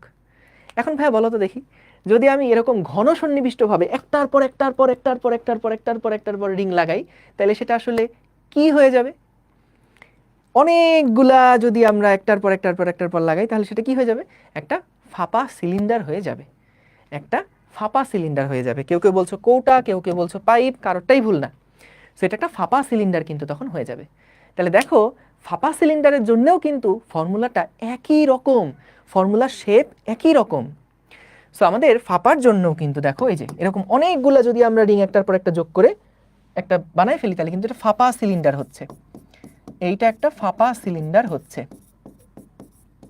তাহলে ফাঁপা সিলিন্ডারের জন্যও যে জড়তার ভ্রামক আই, সেটা কত হবে? M R square. যেখানে এমটা কি? এমটা হচ্ছে সমগ্র ভর, এমটা হচ্ছে সিলিন্ডারের ভর, এমটা হচ্ছে সিলিন্ডারের ভর, বুঝেছো? এমটা হলো সিলিন্ডারের ভর, আর আরটা হচ্ছে সিলিন্ডারের ব্যাসার্ধ। ভাইয়া সূত্রগুলা কেন এরকম আশা করি বুঝতে পারছো, যে আমরা একটা ভরের জন্য দিয়ে হিসাব করছিলাম। অনেকগুলা ভর যদি থাকে তাহলে রিং হয়ে যায়, অনেকগুলা রিং যদি থাকে তাহলে একটা ফাঁপা সিলিন্ডার হয়ে যায়। এবং আমাদের যেই সূত্রগুলো দেখতেছি, এই সূত্রগুলাই কিন্তু আমাদের বেশি বেশি লাগবে, বুঝছো? এই সূত্রগুলাই দেখব যখন কোন একটা, ধরো সিলিন্ডার গড়ায় গড়ায় যাচ্ছে, একটা সিলিন্ডারকে আমি গড়ায় দিলাম, তাহলে বলো তো যখন সেটা গড়ায় গড়ায় যাচ্ছে তখন সেটা কোন অক্ষের সাপেক্ষে ঘুরছে? যখন একটা সিলিন্ডার গড়ায় গড়ায় যায় তখন এটা কোন অক্ষের সাপেক্ষে? এই অক্ষের সাপেক্ষেই সেটা আসলে ঘুরে ঘুরে ঘুরে ঘুরে যাচ্ছে না? বুঝতে পারছো? গুড। তাহলে আশা করি এই পর্যন্ত ক্লিয়ার। এইবার আসো আমাদের একটা সুষম দণ্ড, আমি একটু দাঁড়াও দেখে আসি এটা শুরু করবো কিনা, আমি চার্জটা আছে কিনা একটু দেখি। আয় হায়, লাল হয়ে গেছে। যাই হোক, হয়তো অল্প একটু টানা যাবে, চেষ্টা করে দেখি। না, আরেকটা ক্লাস লাগবেই। আর একটা ক্লাস লাগবে, এটা শুরু করলে মাঝখানে শেষ করে ফেলতে হবে। আচ্ছা দেখি, আল্লাহ ভরসা, দেখি। আসো এই যে একটা রড আছে, এই সাউন্ড নাই মানে ফাইজলামি করো না, সাউন্ড আছে। দেখো এইখানে আমাদের কাছে একটা রড আছে, অর্থাৎ এই যে একটু আগে কলম দিয়ে যে এক্সপেরিমেন্টটা করলাম না, সো আমরা এখন প্রমাণ করে দেখবো আসলে যে একটা সুষম রড যদি থাকে, হ্যাঁ, যেই রডের শুধু দৈর্ঘ্য আছে, এরকম একটা রডের ক্ষেত্রে যদি আমরা এরকম একটা অক্ষের সাপেক্ষে এটাকে ঘুরাই, এরকম একটা অক্ষের সাপেক্ষে ঘুরাই, তাহলে জড়তার ভ্রামক কত হয়? এবং এই মাঝখানের কোনো একটা অক্ষের সাপেক্ষে যদি এটাকে ঘুরাই, তাহলে এটার জড়তার ভ্রামক কত হয়, এইটা আমরা দেখতে চাই। ঠিক আছে? ভাইয়া আমাদের ওয়ার্ক পাওয়ার অ্যান্ড এনার্জি এর চ্যাপ্টারটা কবে শুরু করবেন? অনেক টিচাররা সেগুলা পড়িয়ে ফেলেছেন, সেগুলা কখন করবেন আপনারা? এই আর্কাইভ ক্লাস দেওয়া আছে না, তোমরা আর্কাইভ থেকে তো, যদি তোমাদের কলেজের জন্য লাগে তাহলে তো আর্কাইভ থেকে দেখে ফেলতেই পারো, তাই না তামিম? বলো তো। দেখো, সো আমরা এইখানে, এই শোনা যাচ্ছে না আসলেই? High high high high high, এই কি ফাইজলামি করতেছে পোলাপান, দেখো তো। ওকে, সো দেখো আমরা যেটা দেখব সেটা হচ্ছে যে এরকম যেই রড আছে, এই রডের একটা অক্ষ, এই পাশের সাইডের যে অক্ষ আছে, এই সাইডের অক্ষের সাপেক্ষে যে জড়তার ভ্রামক হয় সেটা আমরা বের করতে চাই। তাহলে দেখো এটার জড়তার ভ্রামক আমরা কিভাবে বের করব। এখন ভাই এখানে তো একটু ঝামেলা, এখানে কেমন ঝামেলা দেখো, যে এখানে আর ব্যাসার্ধে, এক একটা আর ব্যাসার্ধে কিন্তু এক একটা ভর আছে, এক একটা আর ব্যাসার্ধে কিন্তু এক একটা ভর আছে। তাহলে এইখানে কিন্তু আমরা যদি এখন ওই M R square, M R one square plus M R two square plus M R three square এইভাবে করে যদি হিসাব করতে চাই, তাইলে কিন্তু এক একটা আর এর মান এক এক রকম, আমাদের অসংখ্য পরিমাণে যোগ করা লাগবে, কারণ আমাদের প্রত্যেকটা আর কিন্তু অক্ষ থেকে একটা নির্দিষ্ট দূরত্বে আছে। তুমি বলবা যে আমি 1 মিটার দূরত্ব পরপর নিব, মানে আর এর মান 1 মিটার দূরত্বে একটা আছে, 2 মিটার দূরত্বে একটা আছে, কিন্তু কে বলছে 1.5 মিটার দূরত্বে আর একটা এম নাই? এইখানে যে এমটা সেটা কিন্তু 1 মিটার দূরত্বে ধরলাম আছে, তুমি বলতেছো আচ্ছা 2 মিটার দূরত্বে আরেকটা এম আছে, কিন্তু এই মাঝখানে কি আর এম নাই? এই জায়গাগুলোতে এম নাই, প্রচুর এম আছে। এবং কত সূক্ষ্মভাবে ধরবা, যত সূক্ষ্মভাবে ধরবা তার থেকেও সূক্ষ্মভাবে কিন্তু আরটা হিসাব করা যায়। তাহলে এইরকম ক্ষেত্রে আমরা কিভাবে প্রবলেমটা সলভ করব? এটার জন্য আমরা কি করলাম দেখো, খুবই ছোট্ট একটা ভর মনে করলাম, এই ভরটার মান হচ্ছে গিয়ে ডিএম। এই ডিএম ভরটা আমাদের অক্ষ থেকে কতখানি দূরত্বে আছে? মনে করলাম এটা হলো আর দূরত্বে আছে, আর দূরত্বে আছে। আমাদের এই দণ্ডের যে দৈর্ঘ্য সেটা হচ্ছে এল, দণ্ডের দৈর্ঘ্য হচ্ছে এল, দণ্ডের যে টোটাল ভর সেটা হলো এম। তাহলে বলো তো, আমরা আগে বের করতে চাই এই ক্ষুদ্র ভরটার জন্য জড়তার ভ্রামক কত, ক্ষুদ্র ভর ডিএম এর জন্য জড়তার ভ্রামক কত, এইটা আগে আমরা বের করতে চাই। তাহলে দেখো ক্ষুদ্র জড়তার ভ্রামক ডিআই সমান সমান হবে ওই ক্ষুদ্র ভর ইনটু আর স্কোয়ার, কারণ এম আর স্কোয়ার। সো আমরা এখানে ক্ষুদ্র একটা বিন্দু ভর নিলাম, একটা ছোট্ট বিন্দু ভর নিলাম, সেটা হলো ডিএম ইনটু আর স্কোয়ার। বলো তো এই ডিএম দৈর্ঘ্য, এই দৈর্ঘ্যটা মনে করলাম আমি ডি আর, এই দৈর্ঘ্যটা আমি মনে করলাম ডি আর, এটা খুব ছোট্ট একটা দৈর্ঘ্য, আর দূরত্বে খুব ছোট্ট একটা দৈর্ঘ্য হচ্ছে ডি আর। তাহলে ডিএম ভরের মান কত? আমরা ঐকিক নিয়ম করতে পারি যে আমাদের সমগ্র এল দৈর্ঘ্যের ভর হচ্ছে এম, তাহলে একক দৈর্ঘ্যের ভর হচ্ছে এম বাই এল। তাহলে আমাদের আর দৈর্ঘ্য, সরি ডি আর যে দৈর্ঘ্যটা আছে, এই ডি আর দৈর্ঘ্যের যেই ভরটা সেটা কত হবে? M by L into D R, এটাকেই আমরা বলি হচ্ছে ডিএম। তাহলে এখান থেকে দেখো ডি আই সমান আমরা লিখতে পারি M by L into D R, R square. তাহলে কি আসে? M by L into R square D R. তাহলে আমরা ছোট্ট যেই জড়তার ভ্রামকটা সেটা বের করলাম, ওই ছোট্ট ডিএম ভরের জন্য যে জড়তার ভ্রামক সেটা বের করলাম, কিন্তু আমার তো টোটালটার জড়তার ভ্রামক লাগবে। তাহলে টোটালটার জড়তার ভ্রামক বের করতে গেলে আমরা কি করব? আমরা দুই পাশে ইন্টিগ্রেট করব, এম বাই এল তো কনস্ট্যান্ট, এক একটা দূরত্বে আর এর মানটা এক এক দূরত্বে এক এক রকম, তাই আর স্কোয়ার ডি আর এটা থাকবে ভ্যারিয়েবল হিসেবে। এখন তোমরা আমাকে বলো যে ভরগুলো যে ছড়ায় আছে, ভর কোথা থেকে কোথা পর্যন্ত ছড়ায় আছে? বলো তো, ভরটা কোথা থেকে কোথা পর্যন্ত ছড়ায় আছে? বলো তো। লাস্ট টু এন্ড এমনি বললে হবে না, আমাদের মান দিয়ে বলতে হবে যে কত দূরত্ব থেকে কত। ভেরি গুড, 0 থেকে এল পর্যন্ত। দেখো লিমিটটা কি হবে, 0 থেকে এল পর্যন্ত ভরগুলা কিন্তু সুষমভাবে বণ্টিত। ভরটা সুষমভাবে 0 থেকে এল পর্যন্ত বণ্টিত। তাহলে আমরা এখানে কি লিখতে পারি, M by L R square DR, এটাকে ইন্টিগ্রেট করলে কি পাওয়া যাবে, আর কিউব ডিভাইডেড বাই 3, 0 থেকে এল, তাহলে এখান থেকে আসে M by L into L cube divided by 3, আর এটা 0 ডিভাইডেড বাই 3। সো 0 যেহেতু এটাকে আর দিলাম না, এই যে আপার লিমিট মাইনাস লোয়ার লিমিট, ওইটা তো তাহলে কিছুই থাকে না, ঠিক আছে। তাহলে এখান থেকে আমরা যেটা পাই সেটা হচ্ছে আই সমান সমান M by L into L cube divided by 3। তাহলে একটা এল কাটাকাটি হয়ে গেলে কি থাকে, 1/3 এম এল স্কোয়ার। এটা হচ্ছে আমাদের জড়তার ভ্রামক একটা এম ভরের এল দৈর্ঘ্যের রডের জন্য। তার যদি আমি এরকম একটা প্রান্ত থেকে অক্ষটা চিন্তা করি, সেই অক্ষের সাপেক্ষে জড়তার ভ্রামক হচ্ছে 1/3 এম এল স্কোয়ার। ঠিক আছে, ডান ডান ডান ডান, ভেরি গুড। এইবার আসো, যদি এরকম মাঝখানের কোনো অক্ষের সাপেক্ষে আমরা জড়তার ভ্রামক হিসাব করি তাহলে কি হবে? মাঝখানে যদি আমরা হিসাব করি তাহলে কি হবে বলো তো? অঙ্ক একদম আগের মতন, যেমন কি ছিল যে আমাদের মেইন ফর্মুলাটা হচ্ছে ডিআই সমান সমান, এখন খেয়াল করো এইবার আমাদের ভরটা কোথায় আছে, এইবার আমাদের ভরটা আছে হচ্ছে এই রকম একটা প্রান্তে। দেখো এইবার আমাদের যে ভরটা আছে হচ্ছে, সরি, এবার আমাদের যে অক্ষটা আছে, অক্ষটা এবার কি, অক্ষটা এবার একটা প্রান্তে না, অক্ষটা হচ্ছে মাঝামাঝি কোনো একটা জায়গায়, অক্ষটা আছে। ভাইয়া মনে রাখবা সবসময় যে এইখানে অক্ষ থাকবে ওইটা হলো 0 পজিশন। কেন 0 পজিশন? কারণ এইখানে কোনো ভর আসলে নাই, ভর আছে তার ডানে, ভর আছে তার বামে। সো এই জায়গাটা হলো 0 পজিশন, এটা তার রেফারেন্স। সো এইখান থেকে তুমি খেয়াল করো বাম দিকের যেই দৈর্ঘ্যটা সেটা হচ্ছে টোটাল দৈর্ঘ্য যদি এল হয় তাহলে বাম দিকের দৈর্ঘ্য হচ্ছে -l/2 আর ডান দিকের দৈর্ঘ্য হচ্ছে +l/2।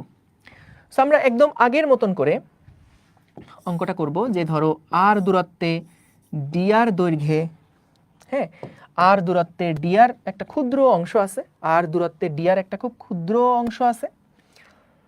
সো তাহলে আবারও আগের মতন ডিআই সমান সমান আমরা নিব এই যে ডিএম আর স্কোয়ার, এবং এই ডিএম সমান সমান কত, ডিএম সমান সমান কত, M by L into D R into R square. দেখো M by L into D R into R square, M by L into D R into R square. তাহলে এইটা হচ্ছে আমাদের ডিআই। তাহলে এখান থেকে দেখো যে M by L R square DR, এইবার আমরা টোটাল যদি আই বের করতে চাই তাহলে লিমিটটা কি, একদম আগের মতন কিন্তু করে আসছি, জাস্ট আগের বার লিমিট ছিল 0 থেকে এল, এইবার বলো তো লিমিটটা কত? আগের বার ছিল 0 থেকে এল, এইবার লিমিটটা কত, -l/2 থেকে +l/2। তাহলে এটা হলো টোটাল আই সমান সমান হচ্ছে এম বাই এল, আর এখানে থাকে হচ্ছে আর কিউব ডিভাইডেড বাই 3, এখানে থাকে হচ্ছে l/2 আর নিচে থাকে -l/2 সমান সমান এম বাই এল ইন্টু আমাদের এই যে 3টাকে বাইরে নিয়ে চলে আসলাম, তাহলে কি থাকে এখানে, এখানে থাকে হচ্ছে l/8 মাইনাস l/8। তোমরা হিসাব করে দেখো সেম রেজাল্ট। হিসাব না বুঝলে একটু নিজেরা হাতে করো, যে আপার লিমিট থেকে লোয়ার লিমিটটাকে বাদ দিব, আপার লিমিট থেকে লোয়ার লিমিটটাকে বাদ দিব, ঠিক আছে, আপার লিমিটটাকে লোয়ার লিমিটটা বাদ দিব, আপার লিমিট থেকে লোয়ার লিমিট বাদ দিব। তাহলে দেখো আই সমান সমান কি হচ্ছে, m ডিভাইডেড বাই 3l, এখান থেকে আমাদের আসছে l/3, সরি এটা কোত্থেকে আসলো আবার, এখান থেকে আসছে দেখো এটা মাইনাসে মাইনাসে প্লাস হয়ে গেল, তাহলে কত 2l³ ডিভাইডেড বাই 8 না, 2l³ ডিভাইডেড বাই 8। তাহলে আমরা পাই 3 × 8 = 24 বা 12 হচ্ছে 1/12 ml স্কয়ার। এইটা হচ্ছে আমাদের মাঝখানের কোনো একটা অক্ষের সাপেক্ষে জড়তার ভ্রামক। এখন একটু খেয়াল করে দেখো তো যে মাঝখানের অক্ষের সাপেক্ষে জড়তার ভ্রামকটা কিন্তু 1/12 ml স্কয়ার, আর সাইডের সাপেক্ষে জড়তার ভ্রামক হচ্ছে 1/3 ml স্কয়ার। তাহলে বলো তো কোনটা বেশি? অবশ্যই 1/3টা বেশি। তার মানে একটা সাইডের সাপেক্ষে জড়তার ভ্রামক কিন্তু বেশি, এটাই তো আমরা দেখছিলাম না? সাইডে গেলে জড়তার ভ্রামক বেশি, কষ্ট বেশি ঘোরাতে, মাঝখানে আমাদের ঘোরাতে কষ্ট কম, সহজ হচ্ছে। তাহলে সেই ক্ষেত্রে আমাদের এটার কিন্তু জড়তার ভ্রামকটা কম। এটাই প্রমাণিত হলো যে মাঝখানের অক্ষের সাপেক্ষে একই ভরকে ঘোরালে জড়তার ভ্রামকটা কম হচ্ছে। আর যদি আমাদের একটা কর্নারের অক্ষের সাপেক্ষে ঘোরাই তাহলে জড়তার ভ্রামকটা কিন্তু বেশি হচ্ছে। সো জড়তার ভ্রামকটা কি কাজে লাগবে, কেন লাগবে? এটাই বললাম না যে আমাদের যতগুলো জায়গায় কাজে লাগে রৈখিকের ক্ষেত্রে।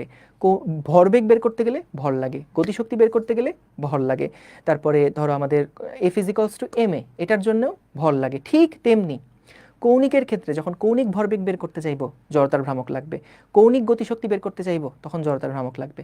তারপরে আমরা যখন টাউ সমান সমান আই আলফা ইউজ করব তখন আমাদের একটা জড়তার ভ্রামক লাগবে। তো প্রত্যেকটা ক্ষেত্রে জড়তার ভ্রামকের অ্যাপ্লিকেশনগুলো হচ্ছে এই। আশা করি বুঝতে পেরেছো। ঠিক আছে, ঠিক আছে, ওকে। সূত্র মুখস্থ রাখতে হবে ভাই, এই সূত্রগুলা আসলে মুখস্থ রাখা লাগবে।